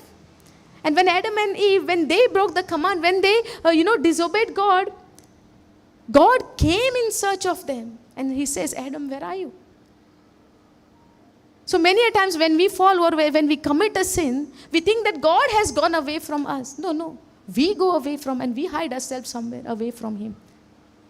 But because of His unconditional love, He come and He say, where are you? Where are you? Come to me. Because without me, you cannot save yourself. And even we see that act, what Adam did. He think that he is smart. When he come to his senses, he sees that he is naked. He covered himself with the leaves of fig tree, which is not a long-lasting covering. Hallelujah. And when God comes and He says, do not lean on your own understanding, but acknowledge me in everything what you do. Without me, you cannot do anything. And God said, He killed the animal. He took the skin of the animal and covered their sin, their shame. Hallelujah. In the beginning also we see, when Adam committed the sin and sin got entered, the innocent blood shed to cover him. Hallelujah. Are you understanding? Even then, God shed the innocent blood to cover their sin, to cover their shame. In the same way, to cover us, the blood of Jesus has been shed on the cross. That is what that blood brought into our life, or bring that, forgiveness to us. We might be feeling ashamed of the things. We might be feeling, sometimes when the guilt and condemnation comes when we do something wrong, the blood covers everything. And the word says, if you are in Christ Jesus, there is no condemnation for you. Because you now are the righteousness of God in Christ. So no evil can take over your mind. If you put the word of God in your mind and think on the word of God, where it tells you that who you are in Christ Jesus. The more I study the word of God or spend time with the word of God, God shows that who I am in Christ. Now today, for example, you, Ishwari. Now, when you introduce yourself to people, what do you say? Who are you? You say, I am Ishwari, daughter of so and so. Yes or no? But once you receive Jesus, you look unto yourself, yes, I am Ishwari, child of the Most High God. Are you understanding? Now your thinking ways are changed. You have repented from the old to the new, and the new is the word of God for you. Hallelujah. All the time you're thinking that I am Ishwari, daughter of so and so. When I do something wrong, I am a sinner. When I do something good, okay, I am good. Or somebody says something to me, oh, people said this to me. Hallelujah. But now when you know your identity in Christ Jesus, you know His love for you, you introduce yourself, you say, I am the child of the Most High God. Highly favored, loved by the Most High God. How I am confident that I am loved by the Most High God? God gave His only begotten Son, only beloved Son for me. That's how I know that I am loved. And when I look unto the word of God, I see blood of Jesus has covered and paid all the penalty of my sin. Then I know what God did for me by the blood of Jesus. covered all my sin. Filled me with His love. That is my identity in Christ Jesus today. Hallelujah. Thank you, Jesus. Are you understanding? That is what the blood of Jesus has done for you and me. And when you understand this, as I said in the beginning, you live a life of freedom. No more in bondage. Where the enemy tells you, you are a sinner, you are this, you are that. You tell the enemy who you are. If the enemy will come and say a lot of things to you, the neighbor, somebody would come and stand before your gate and say, this is not your house, get out of your house. What do you will say? Somebody would come to your doorstep and say, why you are staying in this house? You come out. This house is not yours. What you will say? Hey, this is my house. I am the owner. I'll show you the evidence. The stranger would say, okay, come on, show me the evidence. You are going to your room. You're opening your cupboard, getting the property papers. This is who I am. This house belongs to me. In the same way, when the devil comes and questions your identity, go to the Word. Open the Word. Show the proof. Show the documents that you are the child of the Most High God. The earthly house, we are very sure what to do. My property. Yes or no? But what about the property, which is your own body? The temple of the Holy Spirit. When the devil comes and tells you, you are a sick person, you have cancer, you have this, tell the devil, I don't have cancer. It is you who is sick, not me. I am healed by the wounds of Jesus Christ. Hallelujah. Thank you, Jesus. The world is giving different kinds of names to the diseases and the sicknesses. Praise Jesus. Hallelujah. Are you following this? So when he comes and tells me, oh, you are like this, you are like that, and I say, oh, I got this, phone everyone and tell everyone. You have this and you have that. Yes or no? We will not say, devil has this, devil has that. What we say, I have this, I have that. You already declared you have it. Then, when the enemy comes to your doorstep, this house is not yours, it's mine. And then will you say like this, okay, I will go out, you go inside your house, no? Or that time we are very confident going inside the cupboard and taking out the documents showing him. Why don't you tell the documents which is written word of God to the evil one that I am healed by the wounds of Jesus Christ, 1 Peter 2:24. Yes or no? He took all the wounds on his own body to heal you and me. Hallelujah. And we are sometimes ashamed. Oh, really? But I don't see. Who told you to see and believe? The word says just shall live by faith and not by sight. Start confessing, declaring over your life that you are healed by the wounds of Jesus Christ. I am set free by the wounds of Jesus Christ. You might have all sorts of thoughts in your mind where the devil is tormenting you. You are like this, you are like that, your family is like this, spouse is like that, children are like that. You tell them, my children are blessed, my spouse is blessed. They are highly favored. They are covered with the precious blood of Jesus Christ. In no time the thoughts will vanish. If you speak back to the evil one. Hallelujah. Do you think I don't get a thought? I get a lot of thoughts. Now also I get. But I say in the name of Jesus, go out. I am the child of the Most High God. I have a mind of Christ. No evil thought can stay in my mind. I'm thinking on the word of God. Lord, take control of my mind. Holy Spirit, take control of my mind and my thoughts. In the name of Jesus, I resist every negative thought. I say this. We need to start declaring the word of God so boldly and confidently, knowing that what God has done for you. Confidence, when do we get? When we know surely what God has done. That's where we get a confidence. Otherwise, if that person is pushing that way, you walk that way. From there, somebody would push this way, you walk in this way. Yes or no? We don't have our own identity. If somebody is pushing from behind, you go forward. If somebody is pushing you back, you go behind. Yes or no? That's how our life is become. Not knowing who we are in Christ Jesus. Praise Jesus. As you go deeper and deeper into the word of God, the word will tell you who you are and what authority God has given you. Praise God. Till the point of death, Jesus obeyed the word of God. Yes or no? Now God has a master plan for Jesus' life and our life. Yes or no? What was the plan of God? That Jesus would go to the cross. Yes or no? And he would die there. Now when we see that Jesus, before going to the cross, when the time is near, when the hour is near, Jesus said, take away this suffering, this cup of suffering from me, but not my will, but your will be done. Yes or no? He said it, but immediately he said, but not my will, let your will be done. And Jesus knew what is the will of God. Yes or no? Now, even in Philippians chapter 2, we see, even till the point of death, Jesus obeyed. Yes or no? Till the point of death. Jesus would have think, right, I'm going to die, because he was 100% man, 100% God. But being as a man, he could have think, oh, I have to go and die this way, go through this shame, pain, rejection, suffering, hatred from people. They would even question you, Father. Yes or no? There are a lot of things would have come to Jesus. But he obeyed till the point of death. Then what is there for you and me, taking this confidence through the example of Jesus, to stay confident? If the word says I am healed, no matter what it is. Hallelujah.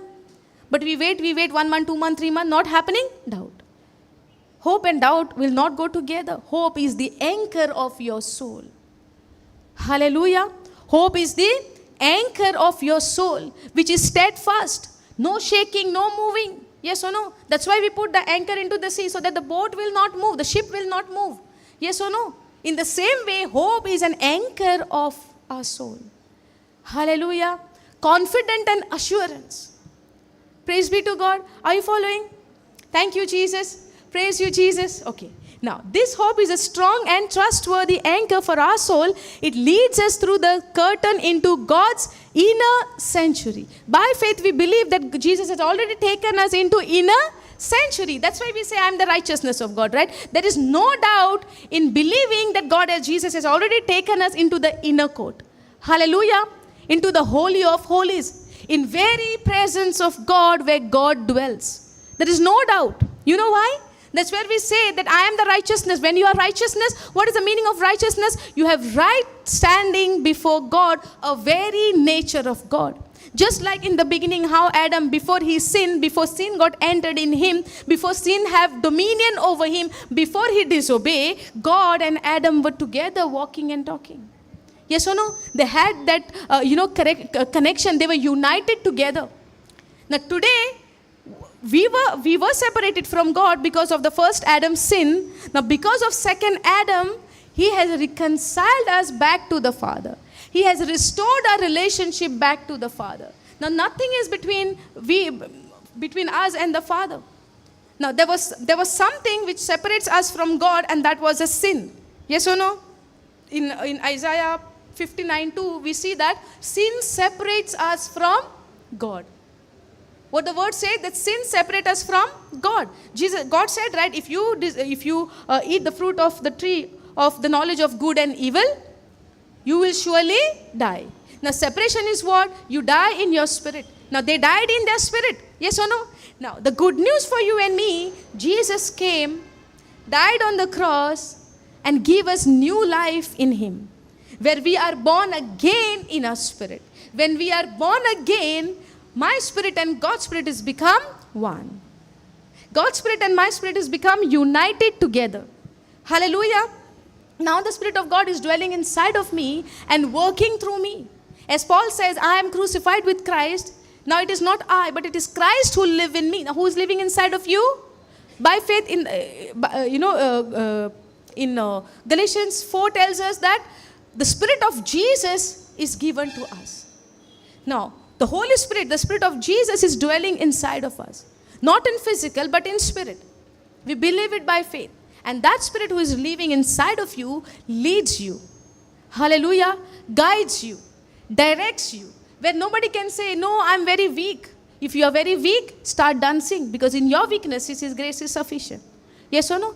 Sometimes when we become weak, when we become, disappointed in some of the areas in our life, what do we say? God is not with me. God is against me. God does not help me. God is not helping me. Or, I'm feeling that I'm, not loved by God. Now, on what basis I'm saying? Basis on my feelings. Yes or no?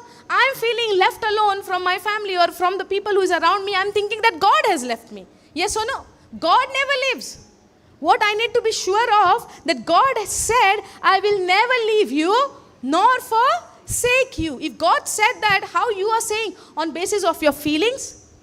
Because you're feeling that way? God does not want us to live by our feelings, but God wants us to live by faith. To live by believing what He has written. Hallelujah. Thank you, Jesus. Are you following? Now, our feelings and our faith does not go together. Feelings is not something that can, enhance us or can help us to grow in the Word of God.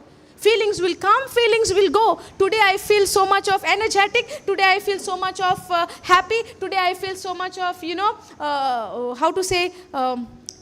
happy, energetic, excited. Tomorrow I would feel something is wrong today. Sometimes happens. Tomorrow you all are very excited. Oh, Sunday, no, I'm going to Jaknibandh for the session. Today would be a message for me only. You come with that confidence. Tomorrow, Monday morning, when you get up, you feel little dizzy, you feel little tired, you don't know what is happening. What is happening today? I'm feeling little uneasy, I'm feeling little lonely, nobody is there for me, nobody cares for me. What about yesterday when you rejoiced when the word was being preached to you? Are you following? If God yesterday said those words to you, Monday also He says the same thing. Tuesday also He says the same thing, I will never leave you nor forsake you. So Sunday you are excited and you did the worship and everything in glorifying God. Monday you are feeling lonely. That does not mean that God has left you. Our life is not goes by feeling for the believers. Our life goes by believing in what God has written. If God says, I will never leave you nor forsake you, He will never leave you nor forsake you. Hallelujah. If God promised you, I have delivered you, God promises you, I am delivering you, and God promises you, I will deliver you henceforth. Hallelujah. So there is no doubt. Jesus said, right, heaven and earth will pass away, but my word. Hallelujah. Thank you, Jesus. So hold on to that word. Cling on to that word, believing that God said He will never leave you nor forsake you, and He has forgiven you eternally once and for all. The payment of your punishment, the penalty has been paid of your wrongdoing. Hallelujah. Now, when I say this, I don't want to end the session by saying this, because immediately people would say, sister, if everything is paid and everything is done, does that mean I can do whatever I want? Or are you giving us license to do what we want to do? Are you giving license for us to continue in sin? No. We can go to Romans chapter 5, start from 21.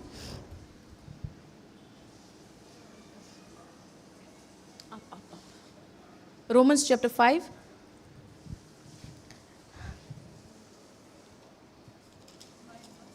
Uh, 21. Okay. Moreover, the law entered that the offense might abound, but where sin abounded, grace did much more abound. That as sin has reigned unto death, even so might grace reign through the righteousness unto eternal life by Jesus our Lord.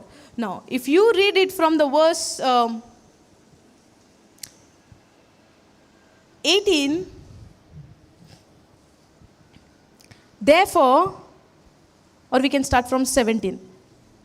We can start from 17.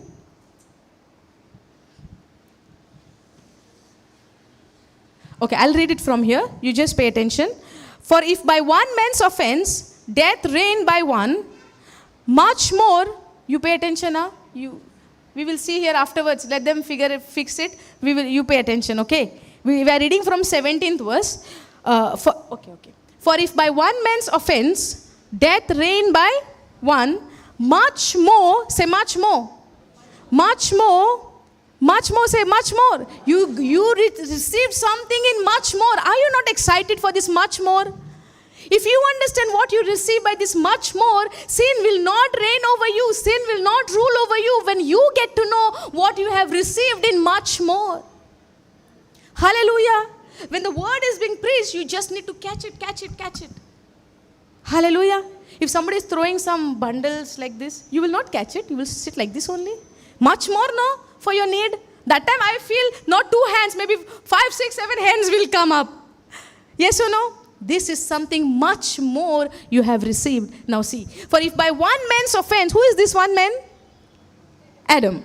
For if by one man's offense death reigned or ruled by one, much more they which receive what? Abundance of grace. Say abundance of grace. Say much more. Abundance of grace. Say again, much more. Abundance of grace. So much more they which receive the abundance of grace and the gift of righteousness shall reign in life by one Jesus Christ.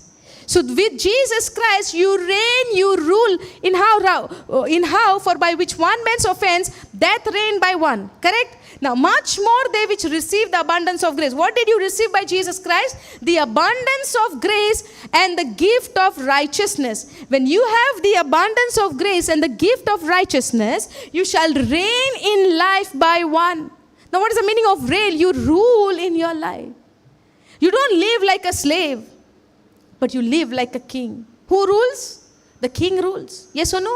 Now, why do you rule? When you understand the abundance of grace and the gift of righteousness. I cannot say I am the righteousness of God and continue in living in sin, continuing in lying, continuing in sinning, continuing in, having that feeling of jealousy, hatred, strife against others, and say, on the other hand, say that I am the righteousness, I am ruling. God looks at your heart. He sees the motive of your heart. He sees what desire you are having. He sees that how you are rejoicing in the happiness of others, how you are rejoicing in the success of others. God sees that, every minor thing. If we see the life of Saul and David, have you ever heard Saul and David in the Old Covenant? The first king was Saul, right? And because of his, disobedience, God took him out, put him down, and bring another king, the King David. Yes or no? Now, in Saul's life, what happened? God chose him because of people's request. Israel requested that they want king, they want king, they want king. Yes or no? And because of their request, through Samuel, God appointed whom? Saul. Hallelujah. When Saul was appointed as king, he ruled and reigned at that time as a king. But he reached to a place, he received the success, he received everything, he saw everything. He was ruling and reigning. When we get the ruling and reigning, we always need to be humble and walk in humility, walk in obedience. Sometimes we go extreme in believing that I am the righteousness of God, and we try to rule on people. But we are not called to rule on people. We are called to rule on the situation, circumstances, on the devil's lie, on the schemes of the enemy. You are called to rule by the gift of righteousness, by the gift of the abundance of grace. You are ruling and reigning what? On this earth. Not ruling on people. Not feeling yourself with a hatred and jealousy towards others. Freedom, why do we receive? To love one another. We saw right in Galatians 5:13. We receive the freedom. We receive this power. We receive this authority in Christ, not to rule and reign on people, but to rule and reign on this planet earth. For example, if you are sick, rule on your body. On that sickness, command it in the name of Jesus. If you're going through something, if somebody is suffering or somebody is going through something, rail and rule over the situation. Hallelujah. When the storm came, did Jesus rule on the nature? Yes or no? When the storm came, when they were in the boat, did Jesus rule or reign on the nature? Yes or no? He reigned, right? He took authority and he commanded the sea. Be calm. Yes or no? We command whom? Our spouse. Be calm. Don't talk much. We command our neighbor. Keep quiet. Don't talk to us. Yes or no? That's not what the word says. Hallelujah. Thank you, Jesus. Are you following this? Okay. Now, for if by one man's offense death reigned by one, much more they which receive the abundance of grace and the gift of righteousness shall reign in life. We are reigning in life by one who is Jesus Christ. Now, therefore, as by the offense, 18th verse, you can just click here, this arrow.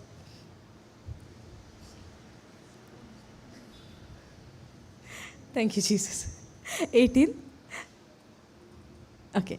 Therefore, as by the offense of one, judgment came upon all men to condemnation. Now, condemnation came when? Because of one man's offense. Because of one man's offense, condemnation came. Now, therefore, as by the offense of one, judgment came upon all men to condemnation, even so by the righteousness of one, the free gift came upon all men unto justification of life. Now, because of that one man's offense, judgment came on all. Yes, judgment came upon all men. Even on us it came. But today when we receive the gospel, believe in Jesus as our Lord and Savior, what did come upon us? Even so, by the righteousness of by one, the free gift came upon all men. What is the gift? The gift of righteousness and the abundance of grace. Hallelujah. We receive the gift of righteousness. We receive the abundance of grace. We receive the forgiveness. We receive the freedom. We receive the deliverance. Hallelujah. Much more, much more, much more we received in Jesus Christ. There is no lacking in the kingdom of God. Hallelujah. Thank you, Jesus. There is no way we can reach to a point where we say in the beginning that Jesus is my Lord, and on the other hand side, I speak about the lack. It will not align with together. Hallelujah. When you have Jesus, you have much more. When I have Jesus, I have much more. Say, when you have Jesus, you have much more. Hallelujah. I have everything in my Christ Jesus. There is no way for me to complain, Lord, I don't have this. Lord, say, believe.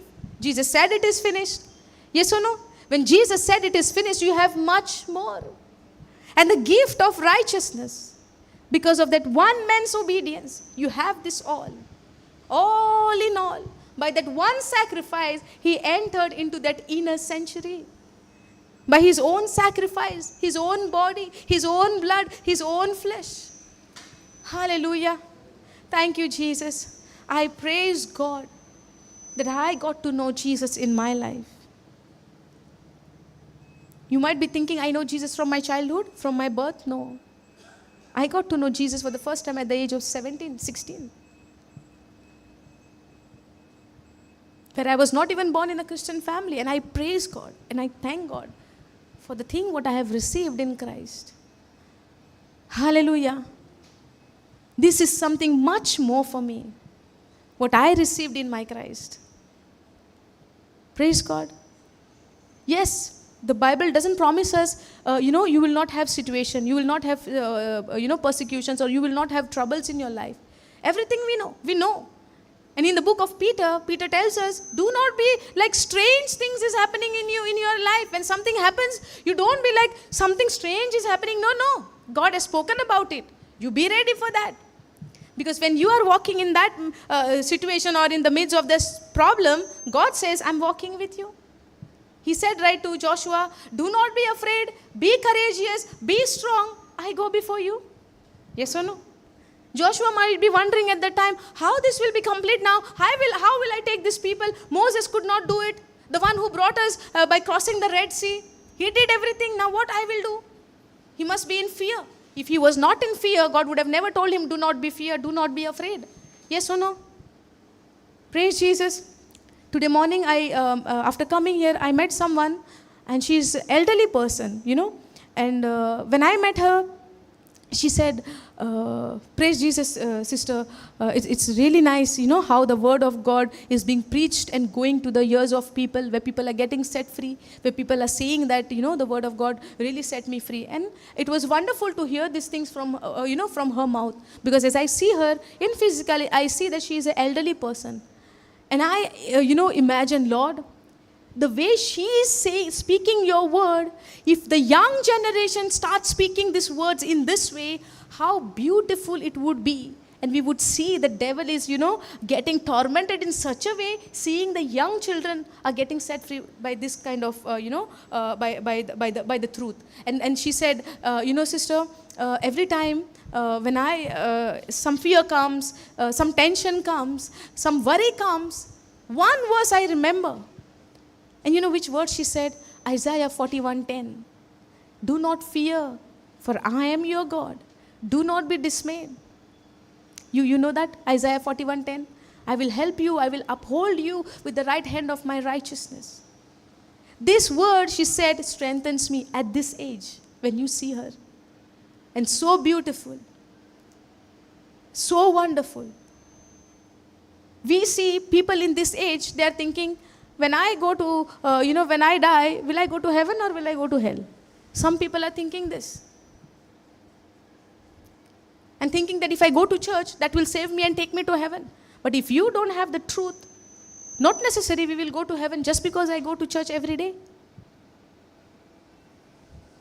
If I have not made Jesus my Lord and Savior and trying to do my own works to try to save me, do I think I will go to heaven? Just because I'm going to church every day? No.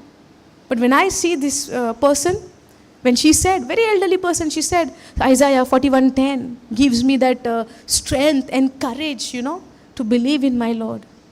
That he told me, do not fear. Do not be afraid.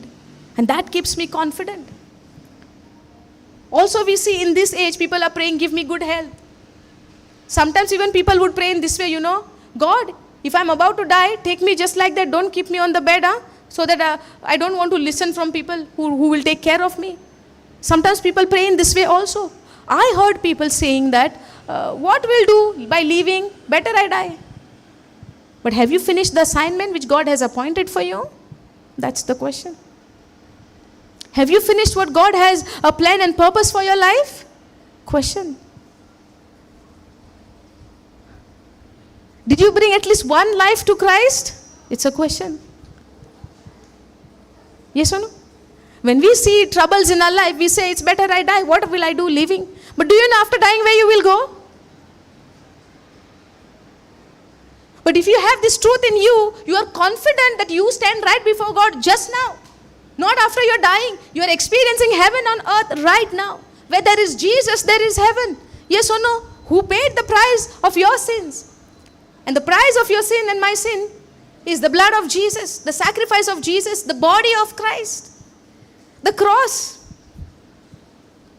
the resurrected life of Jesus. Hallelujah. Thank you, Jesus. Am I making you scared by saying this?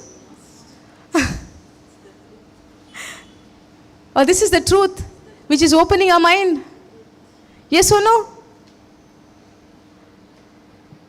If you read the book of Revelation, I don't know how much you will be scared. But we don't have to be scared. If you have received Jesus as your Lord and walk in the Spirit and not walk after the flesh, revelation will come to pass when Jesus comes. But that will not affect you because you are a believer in Christ. Jesus is coming to take you. Those who believed and made him as their Lord and Savior. We are not scared of the end days, but we are rejoicing because finally in physical, in manifestation, we will get united with Christ. Now, that time not by faith, in reality. Are you following? Hallelujah.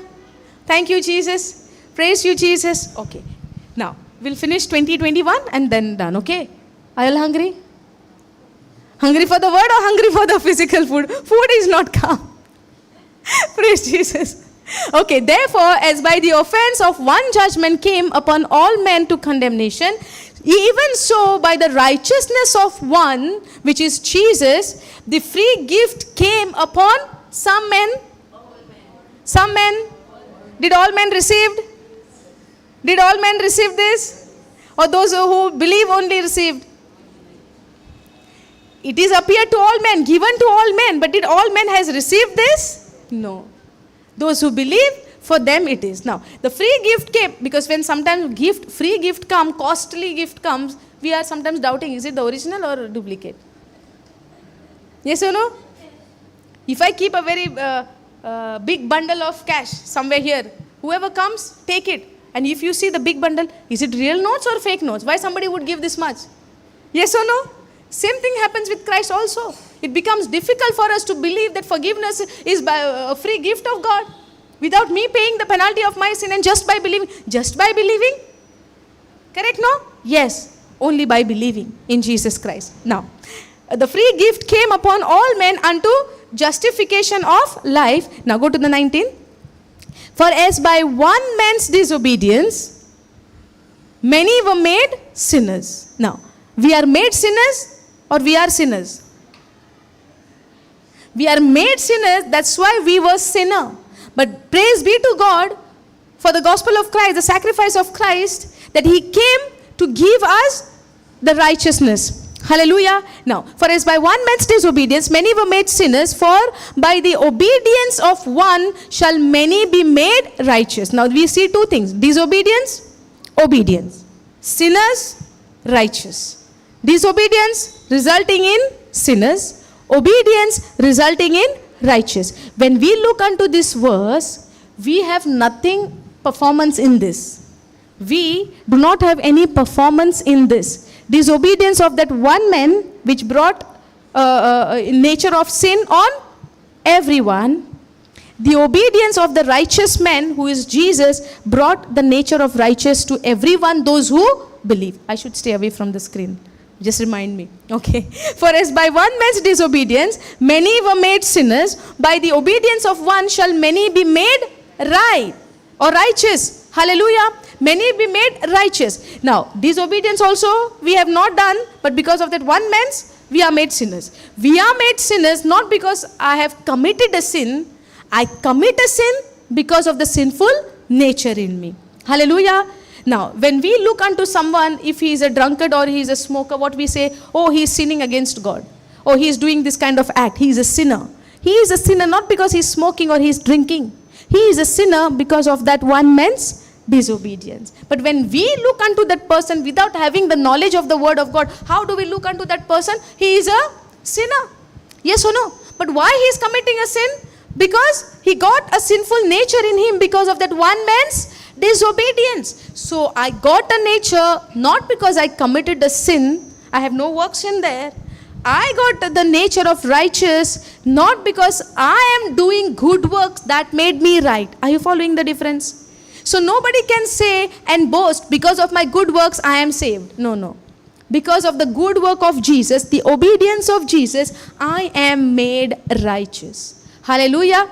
Just the way you were made sinner because of one man's disobedience, in the same way, because of Jesus' obedience, you are made righteous. So we have to stop now performing good so that I will be forgiven, and we have to start believing in what Jesus has done. Are you following this? All of our life we are thinking, if I do good, I will get good. If I do a good works, I will get good works. Hallelujah. If you go to, we'll come back here, Romans 11.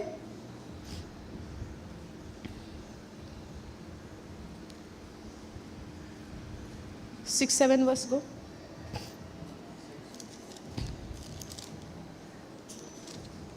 Sixth verse. Now, go to the 5th verse. Even so then, at this present time also there is a remnant according to the election of grace. And if by grace, then is it no more of works. Otherwise, grace is no more grace. But if it be of works, then it is no more of grace. Otherwise, work is no more work. Go AMP.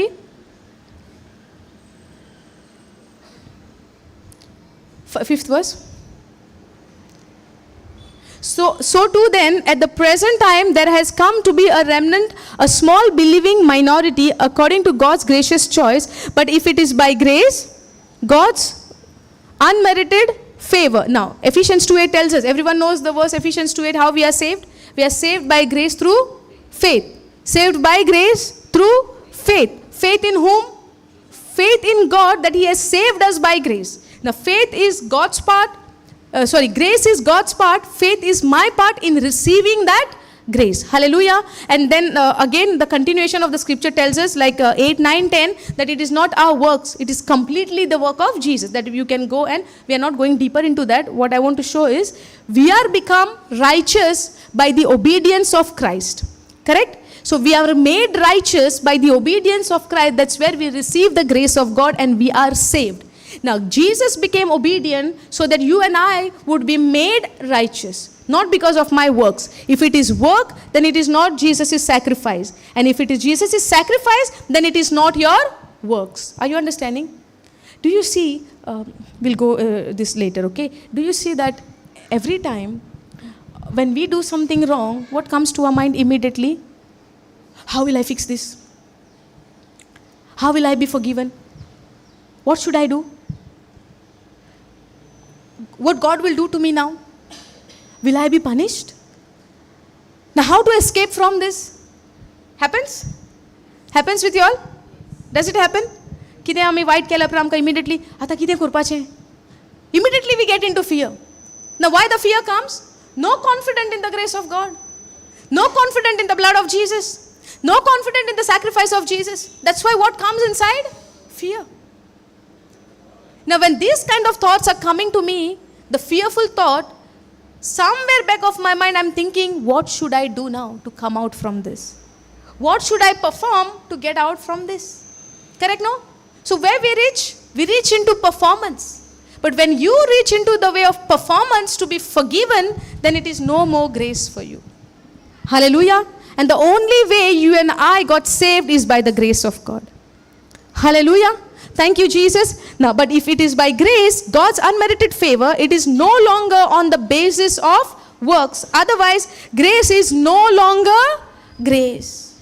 It will be your works that you think that it is, you are forgiven by your works. But works also, the word tells us what we are learning today is the blood of Jesus. There is no forgiveness without shedding of the blood. Hallelujah. Thank you, Jesus. In Hebrews 9:22, we see that. Hallelujah. 9:22 or 10 we saw. I think it's 9:22.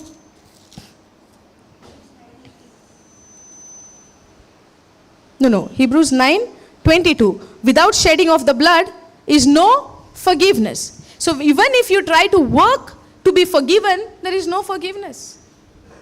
Are you following? To be forgiven, there is only the blood of Jesus. To believe that you are forgiven. And now it is not that God is going to shed his blood. It is that God has already shed the blood of Jesus for our forgiveness. So no works can save us. It is very clear. But if it is by grace, God's unmerited favor, it is no longer on the basis of works. When it is by grace, it is no longer basis on works. Works comes when you try to keep the commands to be saved. When you try to obey the commandments to be forgiven. When you or to be, to be right in the eyes of the Lord. Now, what people were thinking in the old covenant, if I keep the commandment, I am righteous in the eyes of the Lord. That's where when the Pharisees and the teachers of the law, when they came before Jesus, how they boasted, laws, I kept it from my childhood. Do you remember where they were boasting? Jesus said, right, if you want eternal life, you sell everything and come to me. And no, first he said, keep the commandments. And then what he says? Commandments, I keep it from my childhood. That means what they were thinking, to get the eternal life, I have to keep the commandment. That I'm doing from very long. So where was his confidence? That he is keeping the commandments. He's keeping the laws. And the Bible tells us, if you fail in one, you failed in all. In James 2:10, it says that if you fail in keeping the one commandment, you failed in all. Now when Jesus tells, oh, you're keeping the commandment, then let me say something else to you then. And what is the second thing what Jesus says? Sell all whatever you have to your, to whom? To your neighbor or to the poor. You sell everything what you have, your wealth, and you come to me. Yes or no? What did he say?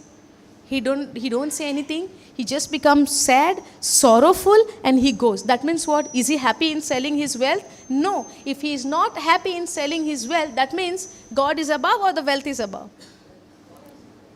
Did he keep God above or the wealth above? Wealth above. Now, did he break the first commandment? Didn't he break the first commandment then? Just before, what did he say to Jesus? Commandments, I keep it from my childhood. Failed in the first. How he will finish the rest? Are you understanding? So no law can save you or give you life or give you forgiveness. Or make you right in the eyes of the Lord. But only by believing in Jesus Christ, believing in his blood which was shed on the cross, brings you the right standing with God when you believe in that. Are you following this? So for you and me, under the new covenant, we don't have much to do. We have one thing to do, believing in what Jesus has done. But now, so easy, right, to listen? But it will not go very easy for you to keep this throughout. You know why? The enemy will not keep quiet. Every time when you try to believe, or when you try, you take the decision, I believe in this, immediately he will bring lies to you. I was listening to one of the men of God. Before he was, called to preach the gospel, now he is very famous. He's preaching the word of God. It's been very long time now. He started in 2007. Okay. Yesterday I was listening to his testimony. And he was saying, when God spoke to him, now is the time you have to start your ministry. He started in 2007. And before that, he was going to house, like how we go now. He's going to house in preaching, the gospel to people, small meetings, few people, 2 people, 3 people, he was preaching. And now when God spoke to him, now is the time you have to start your ministry. And very excited. And when the time is coming closer and closer, he said he got a fever. When he got a fever, now when fever comes, it goes within how many days? If it is, Just a normal fever, 3 days it will go. If it is you have some infection in your body, then it will continue till you take the antidote for your infection. Yes or no?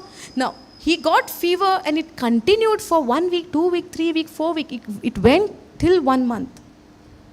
And now, one way God said, you start your ministry. Now he got fever and he says that he become very weak. He become very tired and he could not do. And now he said, even the thought started to come. Now he was preaching the gospel, he was very confident in the word of God, but at the same time, now the testing is come for him. When the testing is come, the testing was in such a way, he says, I could not even hold the mic. He could not even hold the mic. He became so weak. He said, even the thought came. And the thought told him, the God who called you to preach and start the ministry, and who tells that you are healed by the wounds, look at yourself. Look at your body. You can't even hold the mic. And when you are going to stand there and preach the gospel, people who will listen to you, looking at yourself, they will judge you and they say, you are preaching to us, be confident, look at yourself, and you are giving us the confident. But we have a choice. If we have experienced the love of God through the written word of God and gave us the confidence in Christ, you have a choice to allow those negative thoughts to run in your mind freely, or allow the word of God to stand far above everything, far above the thoughts what you are getting, what the devil is giving you. And he he stood very strongly on the word of God, and he said, I am not going to give up. And he started. When he started, he said, I was shaking and shivering, could not stand. It looked like any moment I will die. But he confident himself by the word of God, saying that I can do all things through Christ. And with that, shivering and shakiness, he stood and he began to preach. And when he was preaching, how many people were before him? Can you imagine? 3 people for months. Now there are 2 battles. One is his physical and one what he see. Now God called him to do the ministry, and at the same time he's seeing only 3 people sitting before him for so many months, but never give up. But today if you see his ministry, there is no place to sit. And praise be to God. That is how God lifts us up, when we depend on him, when we walk in humility. Humility is you are God focused, you are God centered. Hallelujah. And pride becomes where you are self-centered, self-focused. When you walk in humility, what you do? You are God-focused, you are God-centered, you are God-dependent. Hallelujah. And the confidence what we get is only through the word. Where we see when the disciple after Jesus, how they started to preach and teach the word, and they began to see the signs and wonders are taking place, as they did not follow the signs and wonders, but as they were preaching and teaching, the signs and wonders followed them. Hallelujah. They were not focused in doing anything, but they were focused in preaching, where the signs and wonders followed them. Hallelujah. Now when we look unto the life of disciple, if then it can happen, not today, because God is same yesterday, today, forever. There is something would be there where we don't see those kind of things today. And we need to work on that. How? By spending time more. By praying to God. Not praying to give, but praying means speaking to him. Having a communication with him. Like how we, husband and wife, how we are talking to each other. I always say, right, my husband is talking less. I used to say, right. But now, what is my expectation? I want him to talk. When you have, that affection towards someone, when you have love towards that person, you want that conversation. You want to talk to each other. In the same way where God says, I love you forever, eternally, that means he is longing for you and me to talk to him. Hallelujah. Thank you, Jesus. But what we do? 5 minutes to pray. God, this is my situation. This. What can I do? Please tell me. Give me vision. In the name of Jesus, I pray. Amen. Finish. Yes or no? Finish prayer. But when we go to our spouse, do we do like this? If we want something from him, what do we do? What should I cook today? What is your favorite? What would you like to eat today? And he would say, cook for me. Okay, he would tell you the favorite food, and then you're cooking. While cooking, then finally you will serve the food. Should I serve you, or you will get? No, he would say serve. Now you're getting the food. Now you're sitting there. Now you're thinking, now should I say what I want? Or should I ask now? Maybe you're asking for permission to go somewhere. You cannot ask direct. He might say no. And we are doing all of these things. Yes or no? With our physical ways, we are so much careful, and so much performance. But when it comes to God, we only go, Father, in the name of Jesus, I am before you. 1, 2, 3, 4, 5, 6, 7. In Jesus' name I pray. Done. No. He wants our heart. He wants our love. He wants to experience that we also love Him. When we love, we spend time. Yes or no? When we love, we have that conversation. Yes or no? When we love, we will do anything to be with that person. Yes or no? But if we don't love, Lord, please take him away or take her away from me. I don't want, because we don't love. But when we love, we would ask God, please, this 5 minutes, make it into 5 hours. Yes or no? Do we? Earlier, before we get married, hours and hours not enough. Night and night we are on the phone. But after that, praise God. Thank you. We are learning a lot of things from our physical experience. We need to relate this even to the Word of God. Hallelujah. When we desire something, we make sure that we spend time with that person or with that thing. Yes or no? Sometimes people are very happy in playing games. Hours and hours they are on that video games. They don't even realize morning to night became. Yes or no? And they say, oh, night became 7 o'clock, morning 7 o'clock he has started. Full day. Why? He delight in that. He enjoy that. He loves to do that. Yes or no? But when we say, I love God, you will spend time with God. Nothing can stop you in going in the presence of God. Going in the presence of God is not to a certain place. Going in the presence of God, you go in prayer. You speak to Him. You spend time with Him. You delight in Him. Even if you are outside or somewhere, you wait when you will reach home or wherever, where you can spend time with your God and talk to Him. Whatever happened God knows everything, but God wants to hear from you. That's why He says that you ask and you shall receive. You seek and you shall find. You knock and the door will be open. You have to do it. Spend time. Talk to Him. You delight in Him. And all the desires of your heart will be fulfilled. Hallelujah. Thank you, Jesus. Are you understanding? I believe the Lord has spoken to you today in this teaching. Praise God. Jesus came to love us. And He also told us, whatever I did, you also do the same to the people who is around you. No matter what those people are doing to us. But let us start in doing what God has told us to do. Are you all ready to do that? Are you ready to give the commitment to Jesus, to His word? No, only one yes. No commitment, no confidence in saying that, Lord, I am ready to submit myself to you, not with my ability. If I say, Lord, I can do whatever you say and obey everything, Exodus 24 we saw, right? When the Israelites said, we will do everything, we will obey, we will keep everything. What happened in the end? Do they kept? Do they followed? Was they able to keep all the commands? What God has given? No. They were not. But when we are confident in ourselves, we fail. But if we want to submit ourselves or surrender ourselves to God, ask the Holy Spirit, Lord, help me. I am ready. But you prepare me. You teach me how it is. You teach me the ways. You teach me the steps. I am ready to follow the step of Jesus. But you hold my hand and take me. And that takes your decision and my decision to tell the Lord, yes, Lord, I am ready. Hallelujah. You might be having a lot of problems and situations in your life, but when you allow Him to be the Lord of your life, to be the master of your life, He will take care of everything. Have you heard what advocate does in your cases? When we have cases and problems in our life, what we do? We hire an advocate. When you have an advocate, do you go and speak for yourself? Who speaks for you? He speaks on our behalf. Yes or no? You just sit there. You stay still. You just tell him what is the problem and what is the scenario. And he makes all the reports and everything. And on behalf of you, he go and speak for you. Yes or no? You don't speak. And you are not allowed also to speak. Even if you stand up there and if you speak, the judge will tell you, sit down. Yes or no? And if you second time, if you do that, put you out.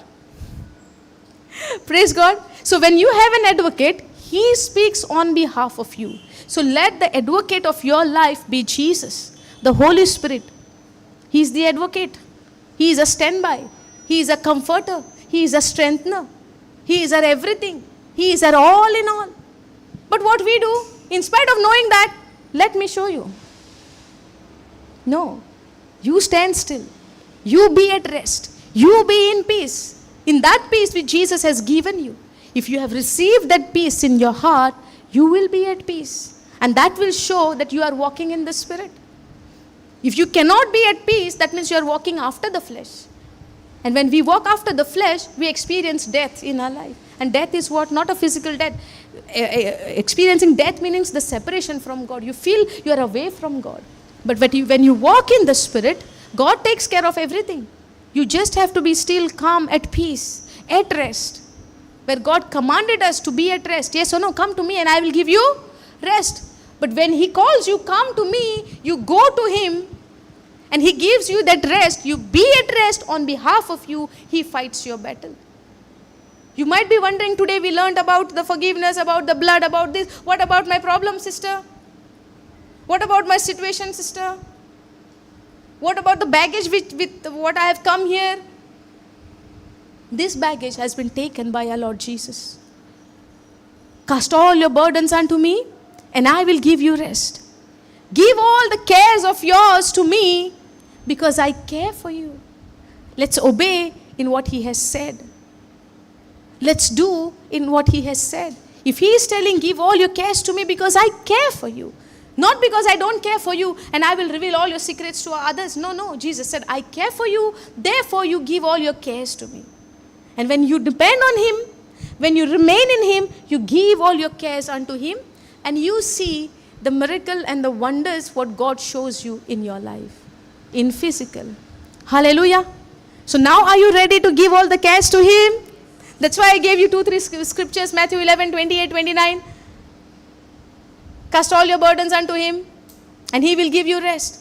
Give all your baggage. Don't go home with the baggage which you come with. Okay? I also do the same thing. Now don't give your baggage to me, to Jesus. Hallelujah. I also do the same. Because I know He cares for me. Because I know He loved me unconditionally. Because I know what He has said in His word. And His word gives me boldness. His word gives me confidence. And give me that confidence to stand before Him. Hallelujah. Thank you, Jesus. Praise God. Would you like to ask anything related to this teaching? Understood? Praise God.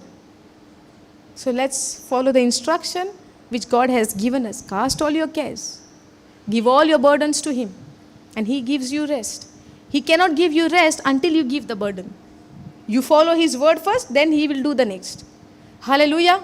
Thank you, Jesus. That's what God said. We can be the children of God only if we believe in His Son, Jesus Christ. That's where we become and get the authority, a legal right to become His children.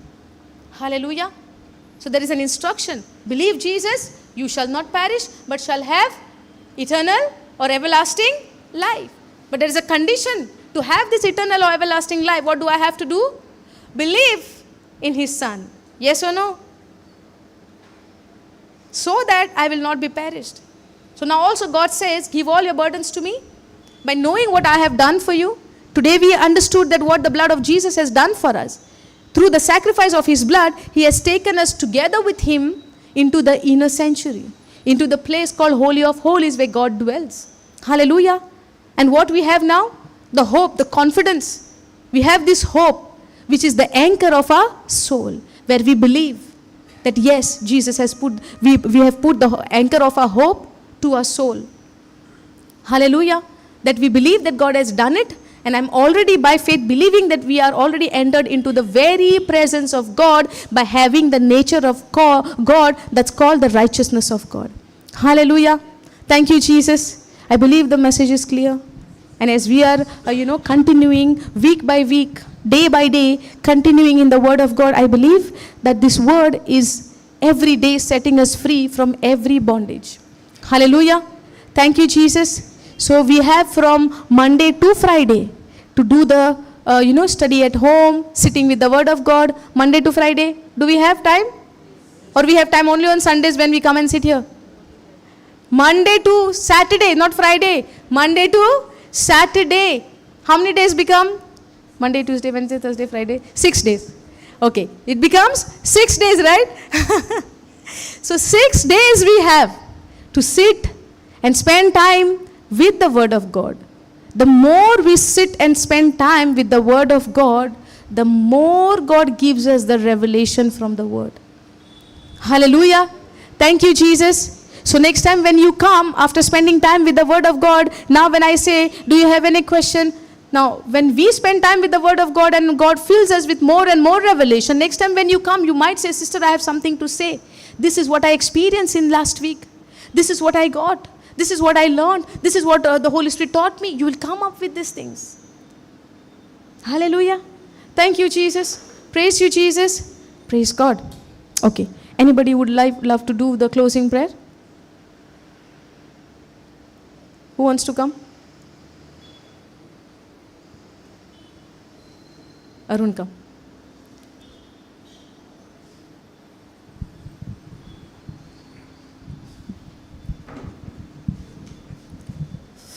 Thank you, Father God, for your goodness, Lord.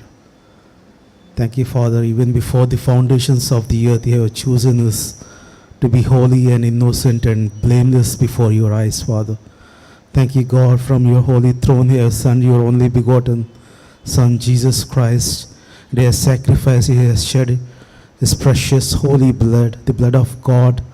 The holy blood of God has cleansed us from all our sins and made us pure, holy, and innocent, and brought us all together to the Holy of Holies, to the inner sanctuary, to the heart, the very presence of God, Father. Father, thank you, God, for giving your word, your holy word, for renewing our minds, our hearts to believe the truth that we are your children. We are forever your children, only by the blood, Father, not because of your goodness, not because of our righteousness or our self-works or our dead works, but only by the word and only by the work of the cross, Father. Thank you, God, for this grace and abundance in Christ Jesus. You have blessed us, every person, every single child. You have bestowed your grace and love, and your blood has cleansed us all, Father. Let us help us not to get deceived by the work of the devil, by what the devil is doing in the physical, but help us to focus on your eternity, Father, that you have already saved us and you have already brought us into your eternal life, and we have that life here on the earth, and by the gift of the righteousness you have given the power and authority to reign in the life, to reign over every sickness, every death, every offense, every bitterness, every sin. You have given us the power to reign through your righteousness, Father. Help us to seek this righteousness. Help us to seek your kingdom and your word first, and rest everything you have given to us in Christ Jesus, Father.